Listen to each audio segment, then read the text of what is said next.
বিসমিল্লাহির রহমানির রহিম। আসসালামু আলাইকুম। আজকে আমরা ইংরেজি সাহিত্য সম্পর্কে একটু আলোচনা করব। আর আজকে যে টপিকটা আমরা আলোচনা করব, এই টপিকগুলি থেকে আপনি কমপক্ষে 5টা বা 7টা নম্বর পেতে পারেন বিসিএস এর জন্য। আমরা প্রথমে লিখেছি ইংলিশ লিটারেচার। ইংলিশ লিটারেচার সম্পর্কে আমরা প্রথমে একটু বেসিক ধারণা নেই, then will come back our main theme, তারপর আমাদের মূল আলোচনায় চলে আসি। এটা শুধুমাত্র বিসিএস এর জন্য। এর পাশাপাশি প্রাইমারির যদি কেউ থেকে থাকেন তাহলে তার জন্য অনেক বেশি উপকার হবে, কারণ প্রাইমারিতে 1টা 2টা বা 3টা মার্ক আসে, যেটা খুবই ইম্পর্টেন্ট ব্যক্তি ছাড়া নর্মালি আসে না। তবে আমরা বিসিএসির জন্য যে 15 মার্ক, এই 15 মার্কের মধ্যে থেকে আজকের আলোচনার পয়েন্ট অফ ভিউ থেকে যাতে 5টা 7টা মার্ক খুব ইজিলি উঠানো যায়, সেই বিষয়গুলি আমরা জানবো, বুঝবো, উপলব্ধি করব এবং প্রয়োজন অনুসারে লিখে রাখবো। সো আই থিঙ্ক সব কিছু দেখা যাচ্ছে এবং শোনা যাচ্ছে। হ্যাঁ, আলহামদুলিল্লাহ ভালো আছি। হ্যাঁ, ওয়ালাইকুম আসসালাম। সো আমরা এবার মূল আলোচনায় চলে যাই। আজকে ক্লাসটা মূলত আমরা করলে এখানে 5টা বা 7টা মার্ক বিসিএস এর জন্য উঠাতে পারবো। এই শুধুমাত্র একটা ক্লাস করলে 5টা বা 7টা মার্ক ইজিলি উঠাতে পারবো ইনশাল্লাহ। সেই বিশ্বাস নিয়ে আমরা সামনে অগ্রসর করি। আর বিসিএস এর জন্য যে 15 মার্ক, এই 15 মার্কের সংক্ষেপে ছোট্ট করে আমরা একটু জেনে নেই। দেখেন, Anglo Saxon, middle age, renaissance, neo classical, romantic, Victorian period, modern period এবং বলা হয় পোস্ট মডার্ন পিরিয়ড। এই হচ্ছে 8টি যুগ। এই 8টি যুগ থেকে 15 মার্কের কোশ্চেন তৈরি করা।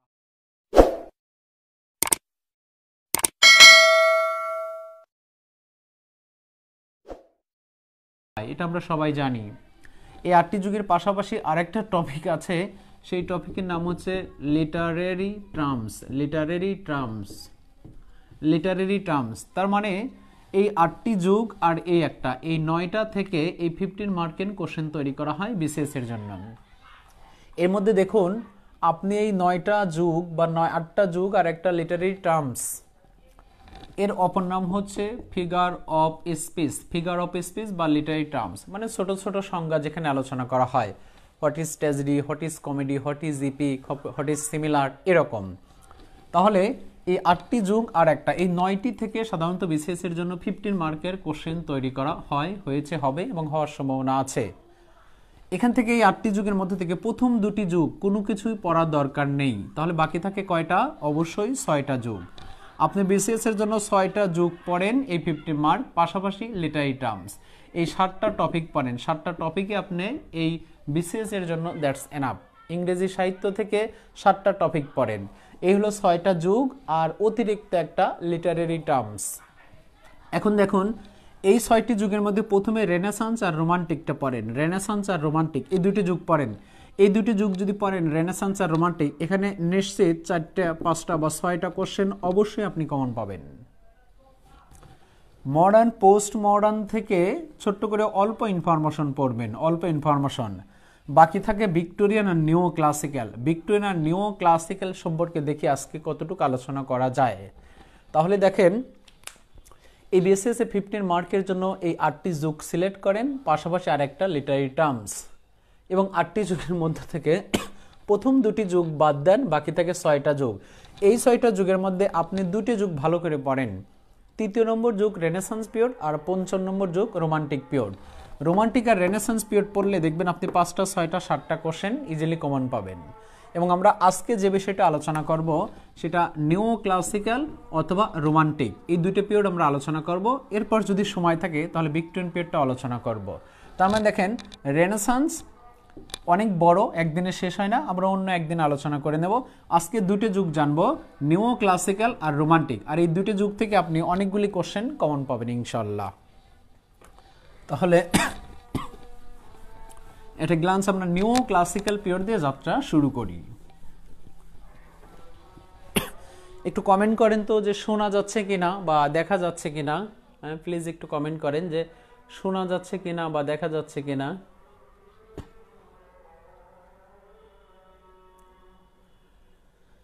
আই থিঙ্ক শোনা যাচ্ছে বা দেখা যাচ্ছে। তারপরে একটু কনফিউশন, একটু দেখে নেই যে শোনা যাচ্ছে কিনা বা দেখা যাচ্ছে কিনা। একটু কমেন্ট প্লিজ যে শোনা যাচ্ছে কিনা বা দেখা যাচ্ছে কিনা। ওকে, ঠিক আছে, thank you Muntaha, clear, okay good, thank you.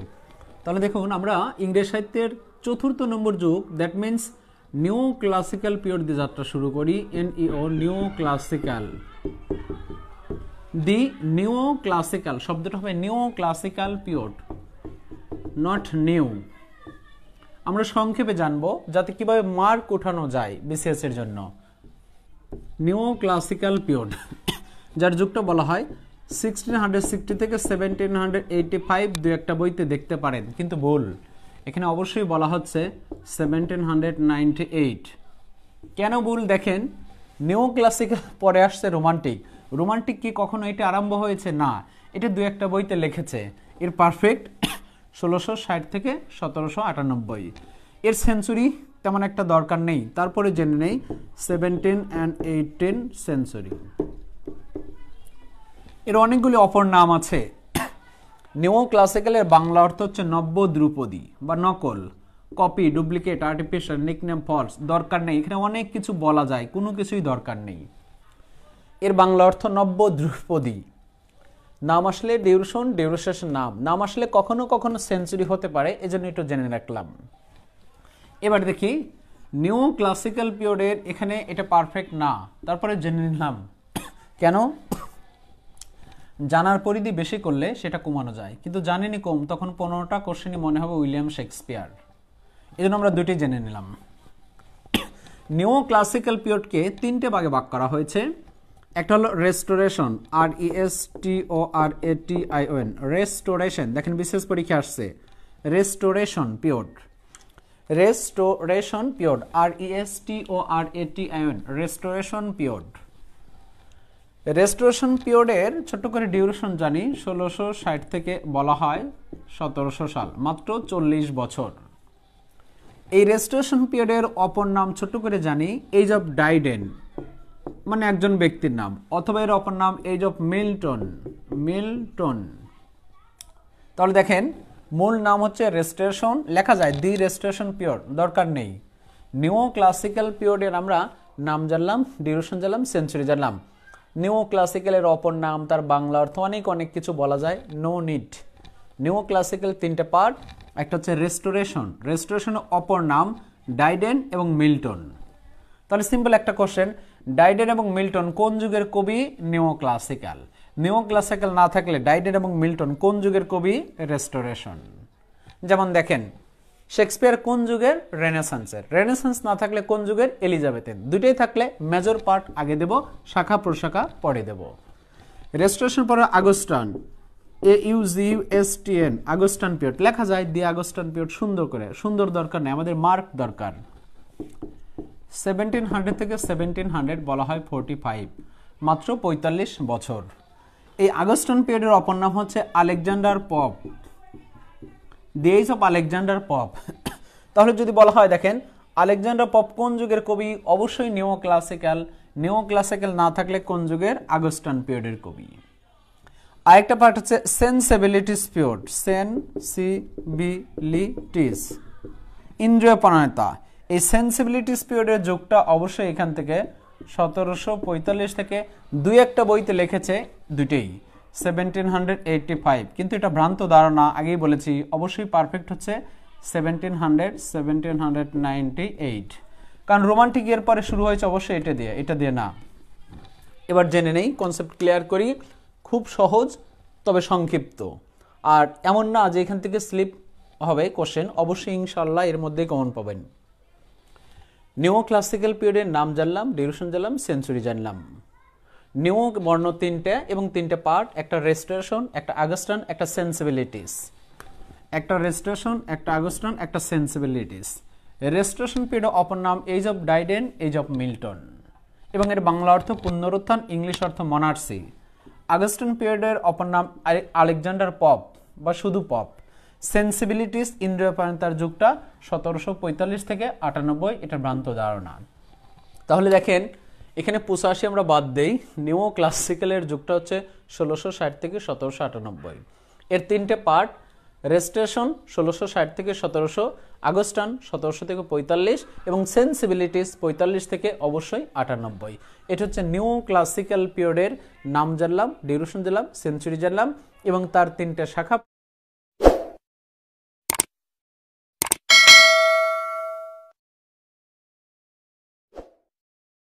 আছে, রেস্টোরেশন, আগস্টান, সেন্সিবিলিটিস। রেস্টোরেশন অপর নাম age of Dryden, age of Milton. আগস্টানের অপর নাম আলেকজান্ডার পপ বা এজ অফ পপ বা এজ অফ আলেকজান্ডার পপ। সেন্সিবিলিটিসের পিরিয়ডের অপর নাম অনেক, কিন্তু নো নিড, কখনোই দরকার নাই, এই দুটো একটু আসতে পারে।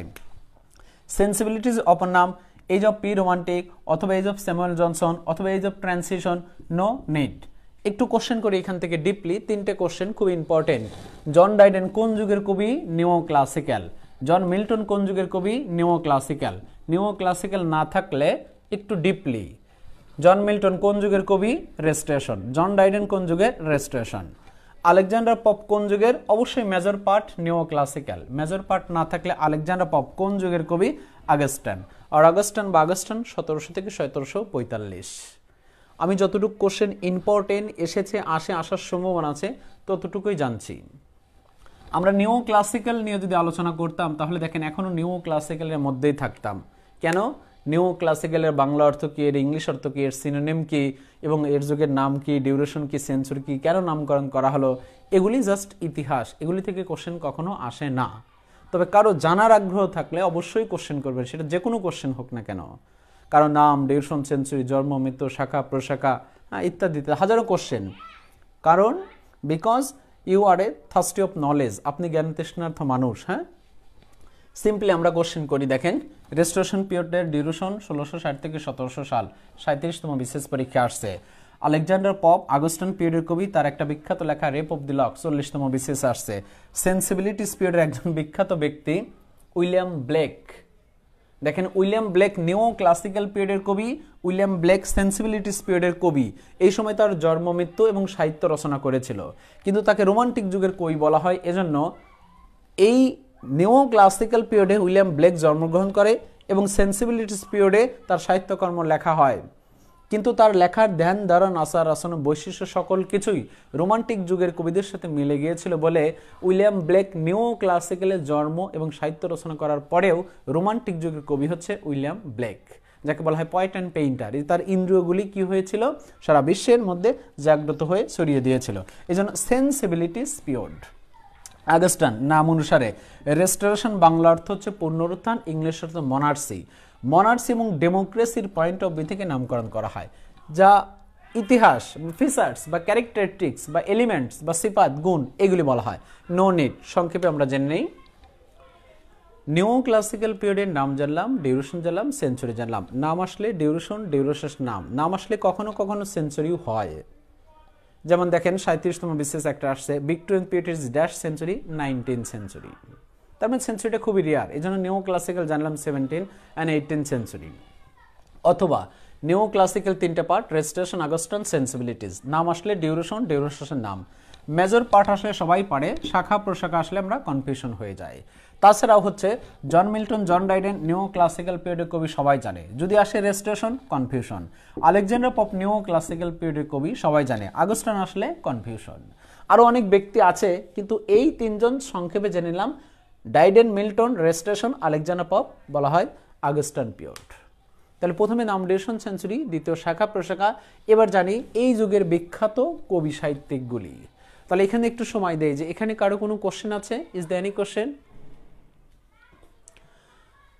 আই থিঙ্ক কোনো কোশ্চেন নেই। হ্যাঁ, তারপরে শিশিব একটা কোশ্চেন করছে, আলেকজান্ডার পপকে কি পপ বলা যায়? হ্যাঁ, অবশ্যই পপ বলা যায়। গুড, ভালো কথা বলেছেন শিশির ভাই। আলেকজান্ডার পপকে অবশ্যই পপ বলা যায়। হ্যাঁ, আলেকজান্ডার পপকে এই যুগের অপর নাম আগস্টান পিরিয়ডে age of Pope, age of Pope, age of Alexander Pope. যে পপ সেই আলেকজান্ডার পপ, দুটোই বলা যায়। হ্যাঁ, আই থিঙ্ক এই জায়গায় কোনো কোশ্চেন নেই।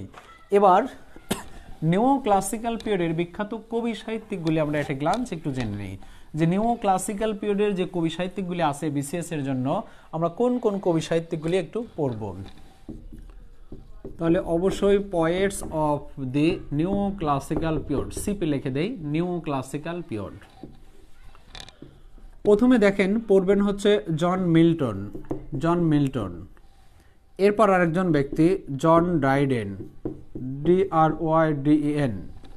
এরপর আরেকজন ব্যক্তি পড়বেন Alexander pop, ALEXANDER, Alexander pop.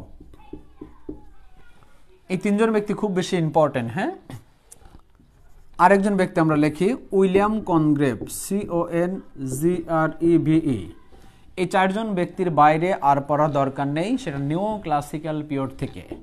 দেখেন নিও ক্লাসিক্যাল পিরিয়ডে আমরা কয়জন, দেখেন এর মধ্যে প্রথম দুইজন হচ্ছে নিও ক্লাসিক্যাল, তো অবশ্যই নিও ক্লাসিক্যালে কোন পার্ট, রেস্টোরেশন।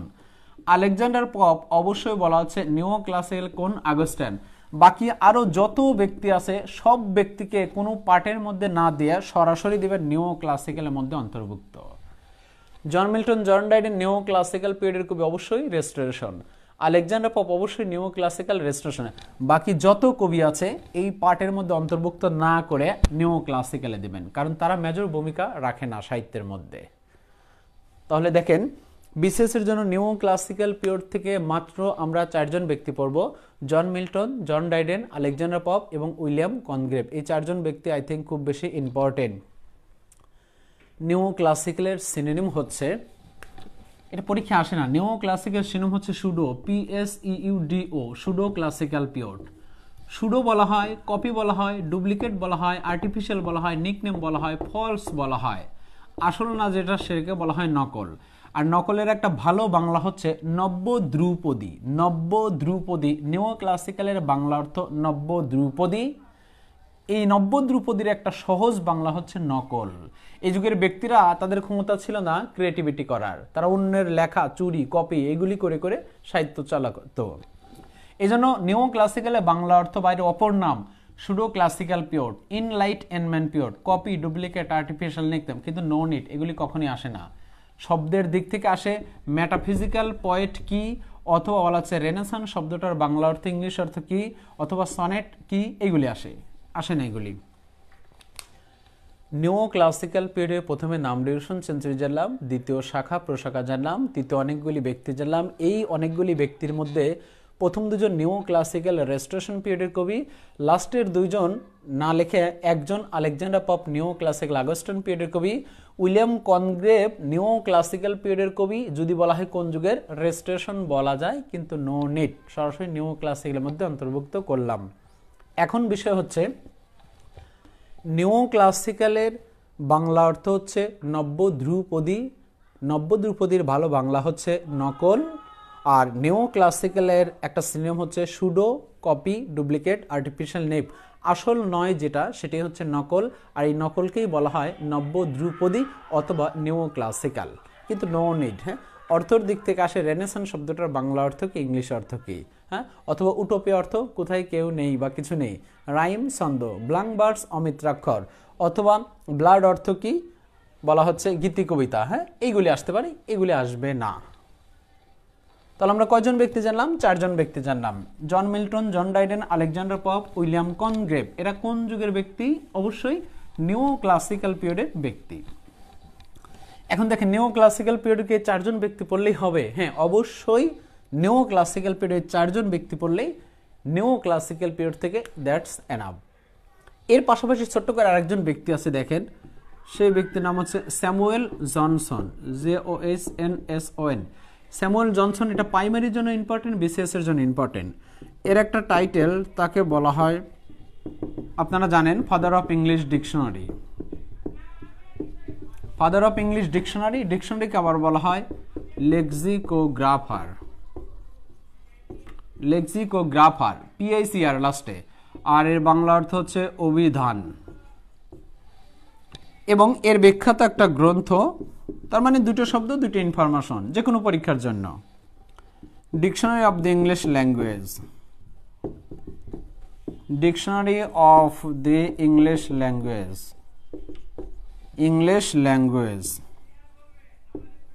যা পাবলিশড হয় 1755। একটু শুনি। নিও ক্লাসিক্যাল পিরিয়ডে প্রথমে নাম ডিভিশন সেঞ্চুরি জানলাম, দ্বিতীয় শাখা প্রশাখা জানলাম, তৃতীয় চারজন ব্যক্তি জানলাম।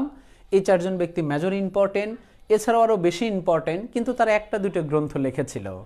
যেমন স্যামুয়েল জনসনের একটা title father of English dictionary, dictionary বা লেক্সিকোগ্রাফার, যে ডিকশনারি লেখে তাকে বলা হয় লেক্সিকোগ্রাফার, আর এর বাংলা অর্থ অভিধান।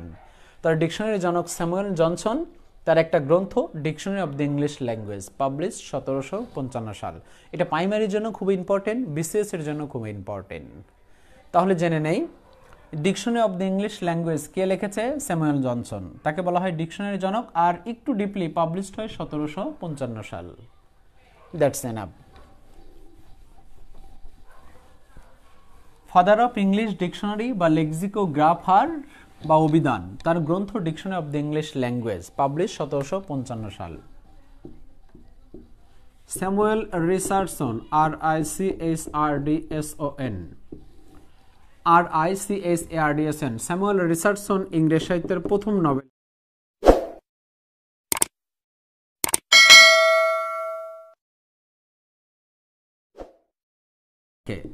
নিও ক্লাসিক্যাল, আগে ইংরেজ সাহিত্যে কোনো নোবেল ছিল না, উপন্যাস ছিল না, এই যুগে তারা নোবেল লিখেছিল, কিন্তু পূর্ব থেকে কিছুটা প্লে, ড্রামা, আদার সকল থেকে ধারণা নিয়ে সংমিশ্রণে লিখেছিল। ফার্স্ট নোবেল হচ্ছে পামেলা, এটা পাবলিশড হয় 1740 সাল। তবে এখানে ছোট্ট করে আর একটা জিনিস জেনে নেই, পামেলার অপর নাম হচ্ছে the virtue of rewarded, the virtue of rewarded. ইংরেজ সাহিত্যের প্রথম নোবেল কে লিখেছে? স্যামুয়েল রিচার্ডসন, নাম কি? পামেলা, এবং পাবলিশড হয় 1740 সাল। এর অপর নাম the virtue of rewarded, the virtue of rewarded. ইংরেজি সাহিত্যের প্রথম নোবেল বা উপন্যাস হচ্ছে পামেলা, আর এই পামেলাটা লিখেছে স্যামুয়েল রিচার্ডসন। এর অপর নাম the virtue of rewarded, the virtue of rewarded. ইংরেজ সাহিত্যের প্রথম 51 না, অবশ্যই 55, হ্যাঁ 51 দু একটা বইতে দেওয়া আছে। ফাদার অফ ইংলিশ ডিকশনারির এই গ্রন্থটার নাম dictionary of the English language, 51 দু একটা বইতে 55 আছে, 55টা সর্বদিক থেকে রাইট, 55, হ্যাঁ 1755। স্যামুয়েল রিচার্ডসন একজন বিখ্যাত ব্যক্তি, তার ফার্স্ট নোবেল পামেলা, পাবলিশ 1740 সাল। এর অপর নাম দি ভার্চু অফ রিওয়ার্ডেড। পরীক্ষায় কোশ্চেন আসবে, ইংরেজ সাহিত্যের প্রথম নোবেল কোনটি? What is the first Nobel in the history of English literature? Pamela. কখন পাবলিশড হয়? 1740 সাল। আর একটু ডিপলি আসতে পারে, এর অপর নাম কি? The virtue of rewarded, virtue of rewarded, the virtue of rewarded. আরেকজন বিখ্যাত ব্যক্তি আমরা দেখি, দেখেন নিও ক্লাসিক্যাল কিন্তু পড়ছি, কিন্তু একজন দুইজন, ড্যানিয়েল ডিফো, তার বিখ্যাত, সে একজন নোবেলিস্ট, আমরা জানি সে একজন নোবেলিস্ট। তার বিখ্যাত নোবেল হচ্ছে, আপনারা জানেন, Robinson Crusoe, CRUSEO, Crusoe, Robinson Crusoe, CRUSOE, যা পাবলিশড হয় 1719 সাল। দেখেন পামেলা পাবলিশড হলো 1740 সাল, কিন্তু এটা ফার্স্ট হলো, আর এটা 1719 সালে পাবলিশড হয়ে ফার্স্ট হলো না। কেন? এটা রিয়ালিটির দিক থেকে লেখা, আর এটা গ্রিক মিথোলজির পয়েন্ট অফ ভিউ থেকে লেখা। সার্থকতার দিক থেকে প্রথম স্বীকৃতি পেয়েছিল পামেলা, এটা সার্থকতার দিক থেকে প্রথম স্বীকৃতি পায়নি, যদিও আগে লেখা হয়েছিল। এখানে কোশ্চেন আসে, ড্যানিয়েল ডিফো একজন বিখ্যাত নোবেলিস্ট, তার অনেকগুলি নোবেলের মধ্যে একটা নোবেল রবিনসন ক্রুসো। দেখেন Robinson Crusoe Nobel Daniel Defoe লিখেছিল, সে নোবেলিস্ট, সবাই জানে। পাবলিশড হয়েছে কখন এটা আর জানে না, 1719 সাল। 1719 সালে বিখ্যাত একটা গ্রন্থ পাবলিশড হয়, তার নাম হচ্ছে Robinson Crusoe. Robinson Crusoe was publish 1719। এটা একটা বিখ্যাত নোবেল, এবং ড্যানিয়েল ডিফো একজন নোবেলিস্ট, নিও ক্লাসিক্যাল পিরিয়ডের। এটা সার্থকতার দিক থেকে প্রথম, আর এটা প্রথম লেখলেও সার্থকতা স্বীকৃতি পায় নাই বলে তাকে প্রথম নোবেল হিসেবে গণনা করা হয়নি। ড্যানিয়েল ডিফো, আরো অনেক কিছু বলা যায় ড্যানিয়েল ডিফোর, কিন্তু নো নিড, দরকার নেই ভাই, শুধু যা দিচ্ছি এতটুকু নিয়ে নেন। হ্যাঁ কোশ্চেন যাই করেন না কেন, আমি সব কোশ্চেনে অ্যান্সার দিয়ে দেবো। দেখেন THOMS থমাস গ্রে, GRAY, খুব ইম্পর্টেন্ট, হ্যাঁ বিসিএস এবং প্রাইমারি ট্রিপল স্টার দিয়ে রাখেন। একটা কোশ্চেনে 4-5 বার এসেছে। থমাস গ্রের বিখ্যাত একটা কবিতা, elegy written in the country চার্চইয়ার্ড। ইলেজি মানে শোকগাথা, যখন কোনো ব্যক্তির দুঃখ কষ্ট মৃত্যুতে লেখা হয়। What is elegy? It's a poem of sorrow, it's a lamentation, it's a mourning, it's a great shock, death of dear, it's call elegy. সাহিত্যের মধ্যে অনেক ইলেজি আছে, কিন্তু প্রত্যেকটি ইলেজি মৃত্যুর পয়েন্ট অফ ভিউ থেকে লিখেছে। কেউ বন্ধুর মৃত্যুতে, কেউ ভাইয়ের মৃত্যুতে, কেউ বলা হচ্ছে বাবার মৃত্যুতে, এরকম। Elegy written in the country, COUNTRY, country churchyard, CHURCHOYARD, এটা হলো সার্জ, CHURCHOYARD, চার্জ। এই গ্রন্থটা পাবলিশড হয় 1751 সাল। আর এটা কিন্তু একটা শুধু পয়েমও হতে পারে, আবার ইলেজি পয়েমও হতে পারে, শুধু পয়েম হতে পারে, ইলেজি পয়েম। তো ইলেজি পয়েম হচ্ছে রাইট। এই একটা ইনফরমেশন পড়বেন এই ব্যক্তি থেকে। তো আরেকটা পড়তে পারেন, সেটা হচ্ছে এরকম, where ignorance where ignorance is bliss, it is folly to be wise. দেখেন কত সুন্দর একটা কোটেশন, কে বলেছিল? কোশ্চেন না, quotation. Where ignorance is bliss, BLISS, it is folly to be wise. অজ্ঞতায় যেখানে সব, জ্ঞানী হওয়াটা সেখানে বোকামি। অজ্ঞতায় যেখানে সব, জ্ঞানী হওয়াটা সেখানে বোকামি। এখানে সবাই মূর্খ, আপনি একা জ্ঞানী হলে বাকিরা আপনাকে বোকা বানিয়ে দেবে। এজন্য সাইলেন্ট থাকাটা বুদ্ধিমানের কাজ। Speech is great but silent is a greater, Thomas Carlyle France revolution থেকে বলেছিল। থমাস গ্রে, দুটো শব্দ, দুটো information. Elegy written in the country churchyard, কে লিখেছে? Thomas Gray. কোন ধরনের গ্রন্থ? Elegy poem. এটা পাবলিশড হয় 1751 সাল। এবং এই থমাস গ্রের একটা বিখ্যাত quotation, where ignorance is bliss, it is folly to be wise. অজ্ঞতায় যেখানে সব, জ্ঞানী হওয়াটা সেখানে বোকামি। তাহলে দেখেন থমাস গ্রে থেকে দুটো ইনফরমেশন পেলাম এবং দুটোই খুব বেশি ইম্পর্টেন্ট। এর মধ্যে থেকে এটা পরীক্ষা অনেকবার এসেছে, হ্যাঁ, ইলেজি রিটেন ইন এ কান্ট্রি সার্জিয়ার্ড। এটা যদি রিপিট হয় এবারও আপনাদের জন্য, দ্যাটস গুড। না হলে এই কোটেশনটা আসতে পারে, where ignorance is bliss, it is folly to be wise. অজ্ঞতায় যেখানে সব, জ্ঞানী হওয়াটা সেখানে বোকামি। কারণ বর্তমান সিচুয়েশনে এই কোটেশনটা অনেক বেশি ভালো ইউজ হচ্ছে, এজন্য এই কোটেশনটা আসতে পারে। তাহলে দেখেন নিউ ক্লাসিক্যাল পিরিয়ডের ব্যক্তিগুলি কিন্তু আমরা জানছি, এই ব্যক্তিগুলি থেকে এতটুকু পড়লে দ্যাটস এনাফ। এই ব্যক্তিগুলি থেকে এর বাইরে কখনো পড়তে হয় না। এবার আরেকজন ব্যক্তি জানি, জনাথন সুইফট। সেও এই যুগের বিখ্যাত একজন ব্যক্তি, Jonathan Swift, SWIFT। Jonathan Swift একজন নোবেলিস্ট, পলিটিশিয়ানও হয়, তবে আমরা বলবো best satirist, satirist, RIST, best satirist. অথবা আমরা দেখেন নিউ ক্লাসিক্যালকে বলেছিলাম 17 and 18 সেঞ্চুরি। তার মানে যদি বলা হয় যে ইংরেজি সাহিত্যের 17 এবং 18 সেঞ্চুরি বেস্ট স্যাটারিস্ট কে? Jonathan Swift. 70ও হতে পারে, 18 হতে পারে, তবে 70টা হচ্ছে রাইট বেশি বইতে। যেমন দেখেন শেক্সপিয়ার 15 and 16 সেঞ্চুরি কবি হতে পারে, কে? শেক্সপিয়ার। 15 and 16 সেঞ্চুরি দুটোই রাইট, তবে 16টা বেশি রাইট, কারণ কুইন এলিজাবেথকে কেন্দ্র করে 16 সেঞ্চুরির নাট্যগুলি নাট্যমঞ্চে বেশি প্রকাশিত হয়েছিল।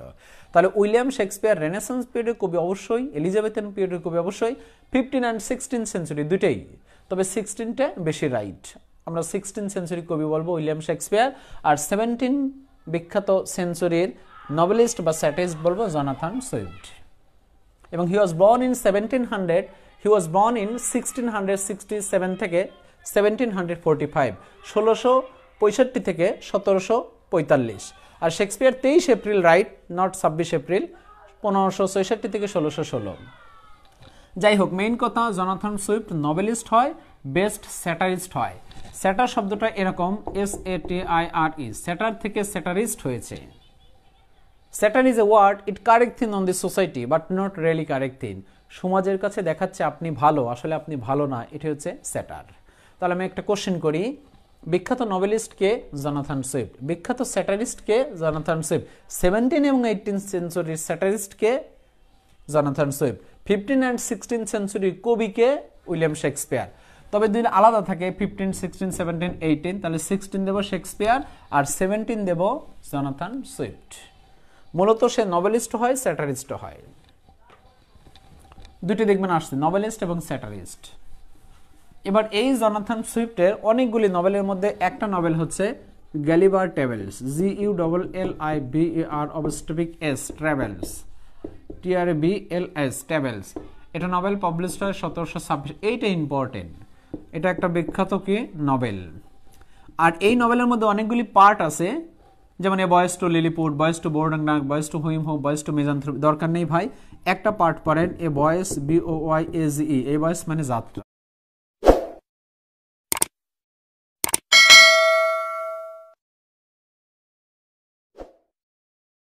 এ বয়েস টু লিলিপুট, লিলিপুট। কোশ্চেনটা আসবে a voyage to Lilliput is a part of Macbeth, Merchant of Venice, Man and Superman, Gulliver Travels, Gulliver Travels. তাহলে জেনে নেই নিউ ক্লাসিক্যাল পিরিয়ডে বিখ্যাত একজন ব্যক্তি, সেই ব্যক্তির নাম হচ্ছে জনাথন সুইফট।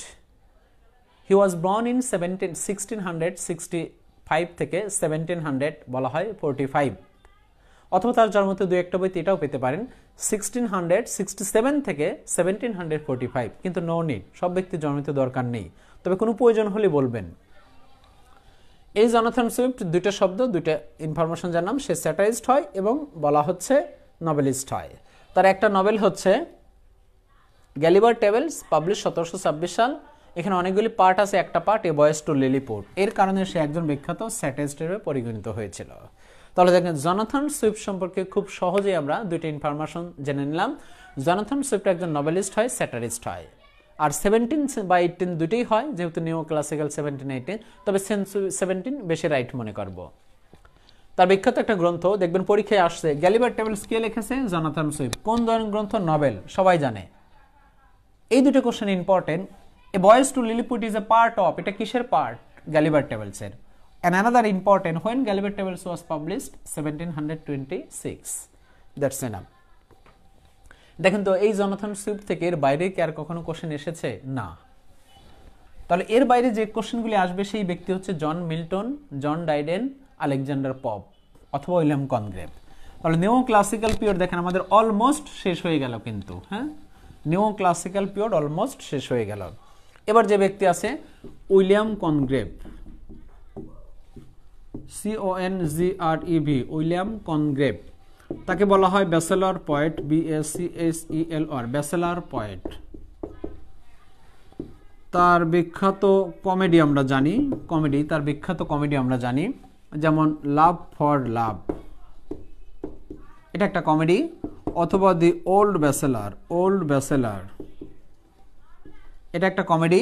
লাস্ট আর একটা লেখি, আমরা একটু বেশি পড়ি যাতে রিস্ক না নেই, দি ওয়ে অফ দি ওয়ার্ল্ড, পৃথিবীর পথ, WORLD, way of the world. এদের পাবলিশ দরকার নেই, 1696 এবং বলা হচ্ছে 1692 এবং 1693। উইলিয়াম কনগ্রেভ ওয়াজ বর্ন ইন 1671 থেকে 1729, দরকার নেই ভাই, শুধুমাত্র উইলিয়াম কনগ্রেভ পড়েন ব্যাচেলার পয়েট। ইংরেজি সাহিত্যে ব্যাচেলার পয়েট আরেকজন ব্যক্তি আছে চার্লস ল্যাম্ব, কিন্তু no need, bachelor poet William Congreve, এবং তার বিখ্যাত 3টে কমেডি। আর কমেডির জনক যার নাম নিকোলাস উডাল,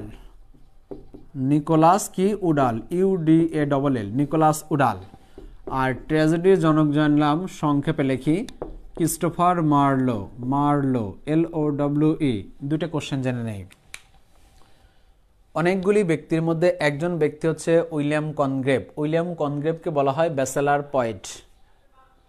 উইলিয়াম কনগ্রেভের বিখ্যাত 3টে কমেডি হচ্ছে লাভ ফর লাভ, ভালোবাসার জন্য ভালোবাসা, দি ওল্ড ব্যাচেলার, বৃদ্ধ হয়ে গেছে কিন্তু ব্যাচেলার রয়ে গেছে, এবং চিরকুমার রয়ে গেছে। আরেকজন বিখ্যাত আরেকটা গ্রন্থ দি ওয়ে অফ দি ওয়ার্ল্ড, পৃথিবীর পথে। এই বিখ্যাত 3টে কমেডি লিখেছে উইলিয়াম কনগ্রেভ, সে ব্যাচেলার পয়েট। এবং যেহেতু 3টে কমেডি, অতএব ছোট্ট করে জানলাম কমেডির জনক হচ্ছে নিকোলাস উডাল, NICHOLUS, UDALL, দুটো শব্দ, নিকোলাস উডাল।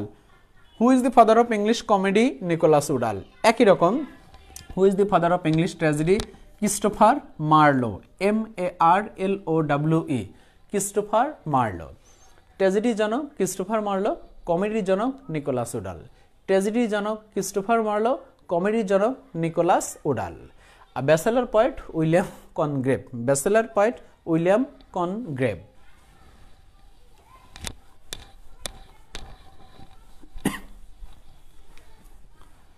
এবার আমরা আসি জন ডাইডেন,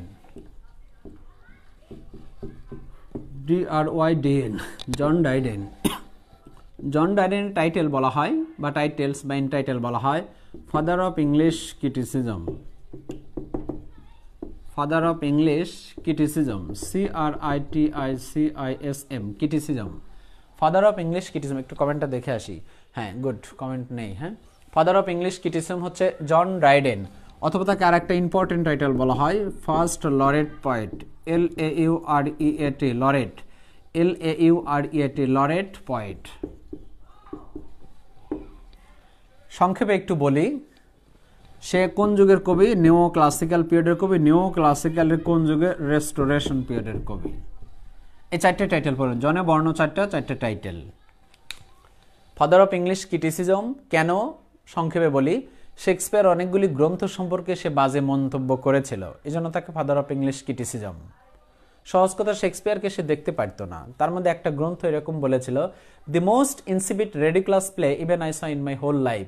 শেক্সপিয়ারকে জন ড্রাইডেন বলতেছে, আমি আমার জীবনে কখনো এরকম অদ্ভুত নাটক রচনা করা ব্যক্তিকেও দেখি নেই, মানুষ বলা হচ্ছে গ্রন্থকেও দেখি নেই, এই জন্য তাকে বলা হচ্ছে ফাদার অফ ইংলিশ ক্রিটিসিজম। আরও অনেক অনেক বাজে বাজে কথা বলেছিল। সহজ কথা, শেক্সপিয়ারকে ক্রিটিসিজম করেছিল এই জন্য। এবং সে নিও ক্লাসিক্যাল পিরিয়ডের কবি, রেস্টোরেশন পিরিয়ডের কবি। লরেট পয়েট সম্পর্কে একটু জানি আমরা। ফার্স্ট আছে বলে এই ব্যক্তি। লরেট পয়েট সাহিত্যের মধ্যে অনেক ব্যক্তি আছে, লরেট পয়েট সাহিত্যের মধ্যে অনেক ব্যক্তি আছে, তবে প্রথম লরেট পয়েট হচ্ছে John Dryden. Laureate, LAUREATE, laureate শব্দ অর্থ সবাদয় বা রাজকবি, রাজকবি। আর এই সংজ্ঞাটা বলা হয় court poet of England, COT, court poet, court poet of England. তার মানে এটা বোঝাতে চাচ্ছে ইংল্যান্ড থেকে সম্মানের সাথে যখন কোনো কিছু পায় তখন তাদেরকে বলা হয় লরেট পয়েট। এই জন্য এই সংজ্ঞাটা হচ্ছে কোর্ট পয়েট অফ ইংল্যান্ড। যেমন লর্ড আলফ্রেড টেনিসন হতে পারে ভিক্টোরিয়ান পিরিয়ডের laureate poet, William Wordsworth Romantic পিরিয়ডের হতে পারে লরেট পয়েট, কিন্তু ফার্স্ট লরেট পয়েট হচ্ছে জন ড্রাইডেন। আবার জেনে নেই সংক্ষেপে, father of English criticism William Shakespeare, first laureate poet William বলা হচ্ছে John Dryden. Father of English criticism John Dryden, first laureate poet John Dryden, neo classical এবং Restoration পিরিয়ডের কবি John Dryden. Neo classical, restoration দুটি আছে, কোনটা দেব? Major পার্টকে আগে দেব। Criticism কেন? শেক্সপিয়ারের গ্রন্থ সম্পর্কে অনেক কিছু, ট্র্যাজেডি কমেডি সম্পর্কে অনেক কিছু লিখেছিল, বলেছিল এবং সে নিজেও গ্রন্থ লিখেছিল, এজন্য। সহজ কথা, লরেট শব্দটা হচ্ছে বলা হয় court poet of England. Laureate শব্দটার অর্থ হচ্ছে সবাদয় বা রাজকবি। ইংল্যান্ড থেকে ওই সময়ে যে ব্যক্তিরা, বিখ্যাত ব্যক্তিরা পুরস্কার পাইতো তাদেরকে বলা হয় লরেট পয়েট। আর এই লরেট পয়েটের বর্তমান সিনোনিম, ডিজিটাল একটা নাম হচ্ছে নোবেল প্রাইজ। তাহলে যদি বলে first laureate poet John Dryden, laureate অর্থ সবাদয় বা রাজকবি। What is laureate poet? Court poet of England, it's call laureate poet. Laureate দিয়ে ক্লাস শেষ করে দেওয়া যায়। কে কখন পেয়েছিল, কত সালে পেয়েছিল, কার গ্রন্থের জন্য পেয়েছিল, কে কোন যুগের কবি, দরকার নেই ভাই। চারটে টাইটেল দিলাম, পড়েন। নিও ক্লাসিক্যাল রেস্টোরেশন পিরিয়ডে সে কবি এবং সে ক্রিটিসিজমের জনক, এবং ফার্স্ট লরেট পয়েট। লরেট অর্থ সবাদয় বা রাজকবি, সবাদয় বা রাজকবি বলা হয় কোর্ট পয়েট অফ ইংল্যান্ড। এর বিখ্যাত একটা গ্রন্থ ট্র্যাজেডি, নাম হচ্ছে all for love, all for love, all for লাভ। তার বিখ্যাত একটা স্যাটার অ্যাবসলম, অ্যাবসোলম, ABSLM, অ্যাবসলম অ্যান্ড অ্যাকিটোফেল, অ্যাকিটোফেল, অ্যাবসলম অ্যান্ড অ্যাকিটোফেল, PSEL। তার বিখ্যাত প্লে বা ডামা, দুইটাই আমরা একসাথে লিখি, প্লে বা ডামা একই জিনিস, হতে পারে ট্র্যাজেডি নাকি comedy. The Indian queen, Indian queen, QUANA, Indian queen, হ্যাঁ লাস্টে ই আছে। একটা হচ্ছে দি ইন্ডিয়ান ইম্প্যারর, ইম্প্যারর। এই চারটে গ্রন্থ পড়বেন, তবে প্রথম দুইটা গ্রন্থকে স্টার দিয়ে রাখি আমরা। John Dryden neo classical period একজন বিখ্যাত ব্যক্তি। এই জন ড্রাইডেন নিও ক্লাসিক্যাল পিরিয়ডে বিখ্যাত ব্যক্তির চারটে টাইটেল পেলাম, প্রথম দুইটা important, father of English criticism বা ফার্স্ট লরেট পয়েট। এছাড়াও আরও দুইটা বলা যায়, নিও ক্লাসিক্যাল এবং রেস্টোরেশন পিরিয়ডের কবি। এবং এই জন ড্রাইডেনের বিখ্যাত একটা ট্র্যাজেডি অল ফর লাভ, আর একটা তার স্যাটার অ্যাবসলম, ABSOLM অ্যান্ড অ্যাকিটোফেল, ACHITOPSEL। তার বিখ্যাত দুটো প্লে বা ড্রামা ইন্ডিয়ান কুইন, ইন্ডিয়ান ইম্প্যারর। এই 4টে পড়বেন, দ্যাটস এনাফ। তবে প্রথম দুইটাকে আমরা স্টার দিয়ে রাখি জবের জন্য, প্রথম দুইটাকে স্টার দিয়ে রাখি জবের জন্য, অল ফর লাভ এবং অ্যাবসলম অ্যান্ড অ্যাকিটোফেল। একটা স্যাটার, একটা হচ্ছে ট্র্যাজেডি, একটা স্যাটার, একটা tragedy. All for Love tragedy John ডাইডেনের, Absalom and Achitophel satire, Indian queen Indian Empire play বা ড্রামা। এর কোটেশনগুলো একটু ইম্পর্টেন্ট জেনে নেই। কোটেশন কিউ লিখলাম সংক্ষেপে, যেমন বলা আছে they think too little who talk too much, who talk too much, they think too little,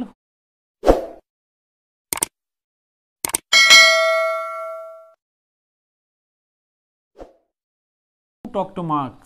যারা কম কথা বলে তারা বেশি চিন্তা করে, অথবা যারা বেশি চিন্তা করে তারাই মূলত কম কথা বলে। আপনাদের নিজেরাই দেখেন, we first make our habit, we first make our habits, then habit makes to us। we first make our habits, প্রথমে আমাদের একটা অভ্যাস তৈরি করা দরকার, then habit makes to us, তারপর অভ্যাস আমাদের তৈরি করে নেবে। আরেকটা বলা আছে GEALOUSY, jealousy is the proof of love। আমরা একটু দ্রুত আলোচনা করছি কারণ আমরা অ্যাটলিস্ট দুটো যুগ আজকে শেষ করব। দ্রুত আলোচনা করার অর্থ এই নয় যে এখানে কিছু হাইড করছি, বরং যতটুকু ইম্পর্টেন্ট এসেছে, আসবে, আসার সম্ভাবনা আছে, ইনশাল্লাহ আমরা ততটুকু আলোচনা করছি। এর পাশাপাশি আমি বলতেছি যে যার কোনো কোশ্চেন থাকে নিঃসন্দেহে সেটা অবশ্যই বলবেন। জন ডাইডেন একজন বিখ্যাত ব্যক্তি। জন ডাইডেনের বিখ্যাত আমরা 4টে টাইটেল জানলাম, 4টে গ্রন্থ জানলাম, আর এখানে 3টে বিখ্যাত কোটেশন জানলাম।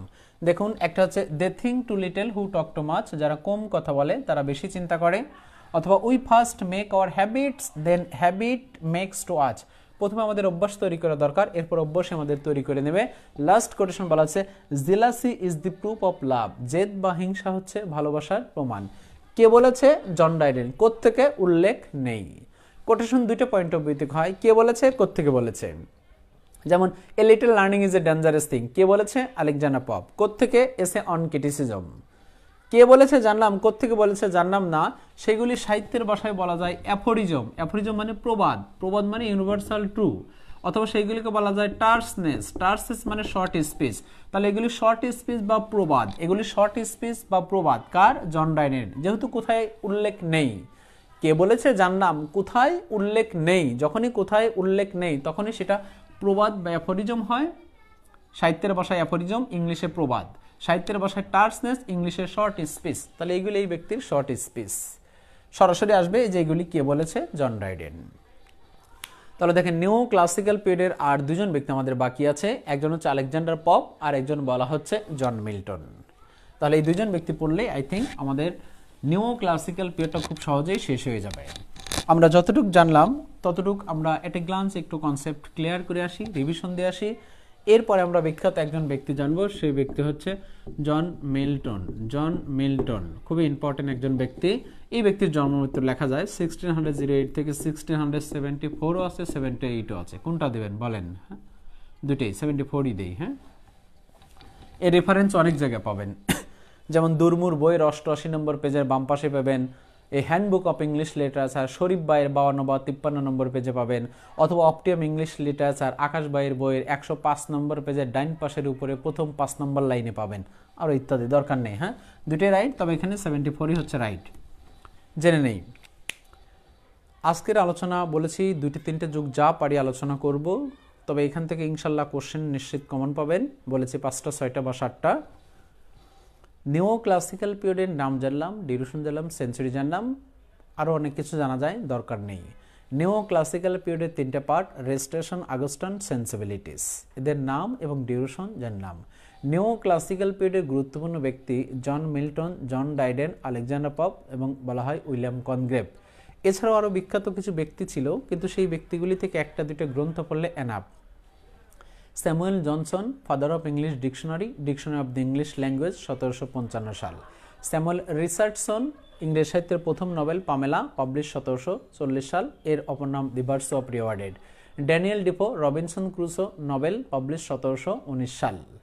থমাস গ্রে একজন বিখ্যাত ব্যক্তি এবং তার একটা বিখ্যাত গ্রন্থ elegy poem, elegy written in the country churchyard, 1751 সাল, এবং তার quotation where ignorance is bliss it is folly to be wise, অজ্ঞতাই যেখানে সব, জ্ঞানী হওয়াটা সেখানে বোকামি।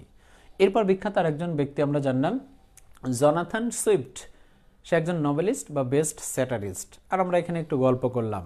গ্যালিবার টেবলস লিখেছে জনাথন সুইফট, এটা একটা নোবেল, পাবলিশ 1726 সাল, এর ছোট্ট একটা part A voyage to lilliput. William কনগ্রেভকে বলা হয় ব্যাচেলার পয়েট, তার বিখ্যাত 3টা কমেডি যার নাম love for love, old bachelor, way of the world. তবে কমেডির জনক নিকোলাস উডাল এবং ট্র্যাজেডির জনক ক্রিস্টোফার মার্লো অতিরিক্ত যার নাম। এরপর আরেকজন ব্যক্তি জানবো জন মিল্টন, এবং আরেকজন ব্যক্তি বাকি থাকবে, সেই ব্যক্তি হচ্ছে আলেকজান্ডার পপ। জন মিল্টন জানার আগে ছোট্ট করে আরেকজন ব্যক্তি জেনে নেই, তাহলে এই ব্যক্তিটাও আর পড়তে হবে না, থমাস হোবস, HOBBS। দেখেন থমাস হোবসের বিসিএস এ কোশ্চেনটা এসেছে কিনা আপনারাই বলেন, বিসিএস এ এসেছে কিনা। লেবিয়াথান বিসিএস এর একটা কোশ্চেন, অবশ্যই লেবিয়াথান এসেছে বিসিএস এর কোশ্চেন। থমাস হোব এই নিও ক্লাসিক্যাল পিরিয়ডের কবি, যদিও সে একজন ফিলোসফার বা পলিটিশিয়ান।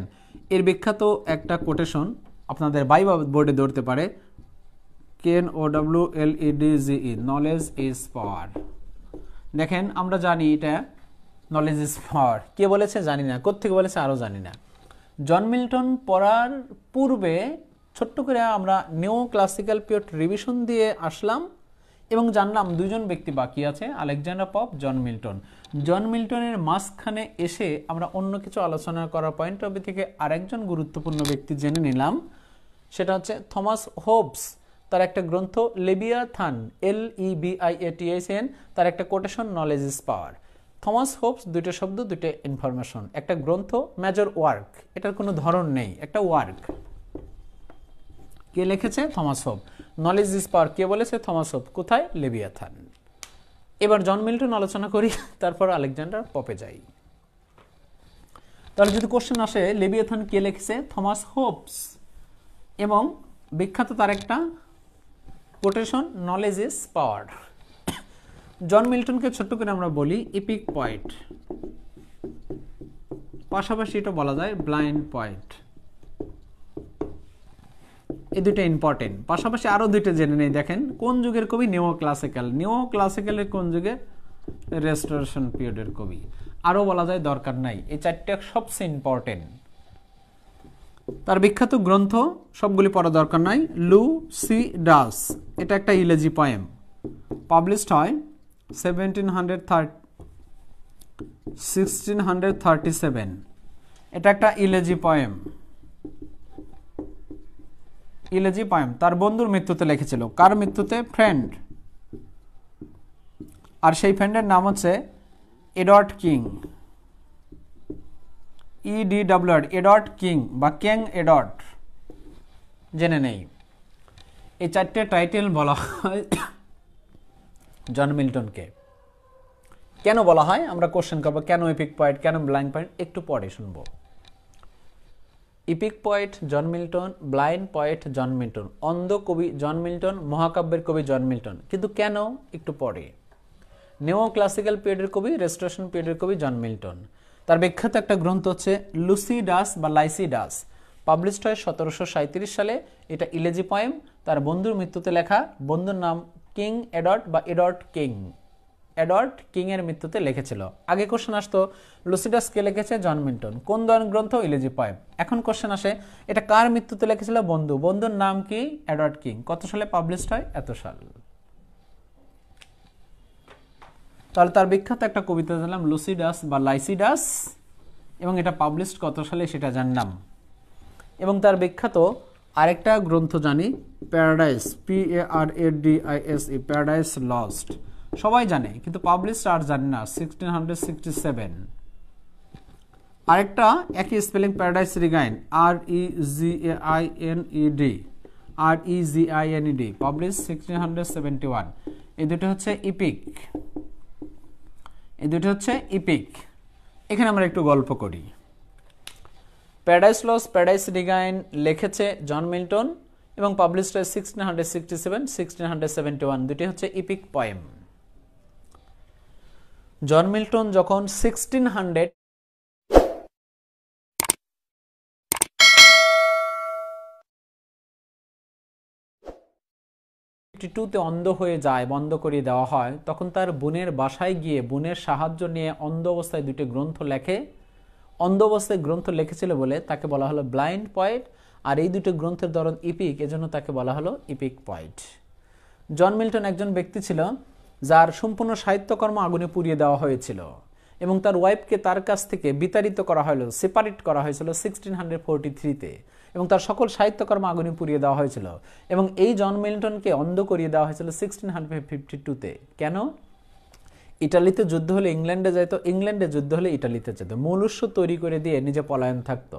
তখন পিউরিটান যুগলা খুঁজে খুঁজে তাকে এই সব কিছু করেছিল, আরও ইত্যাদি ইত্যাদি অনেক অনেক হিস্টোরি, দরকার নেই। সহজ কথা, অন্ধ হয়ে যাওয়ার পর সে তার বোনের বাসায় আশ্রয় নিয়েছিল, বোনের সেই স্পিচ দিয়েছিল, বোন লিখেছিল, বোনের সাহায্য নিয়ে লিখেছিল বলেই তাকে ব্লাইন্ড পয়েট বলা হয়। আর এই সময় দুটি ইপিক লিখছিল জন্য তাকে ইপিক পয়েট বলা হয়। জন মিল্টনের বিখ্যাত এই তিনটে ইনফরমেশন পড়বেন। তার বিখ্যাত চারটে title: epic poet, blind poet, neo classical restoration, এবং তার তিনটে গ্রন্থ প্যারাডাইস লস্ট, প্যারাডাইস রিগাইন, লুসিডাস। আর তার বিখ্যাত কোটেশন টু জাস্টিফাই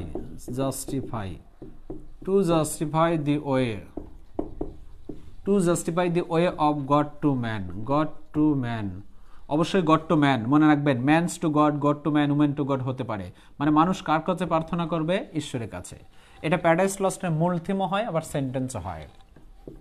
অথবা ইট is better, BETTR, it is better to reign, REIGN, it is better to reign in hell than to serve, SERV, than to serve in heaven।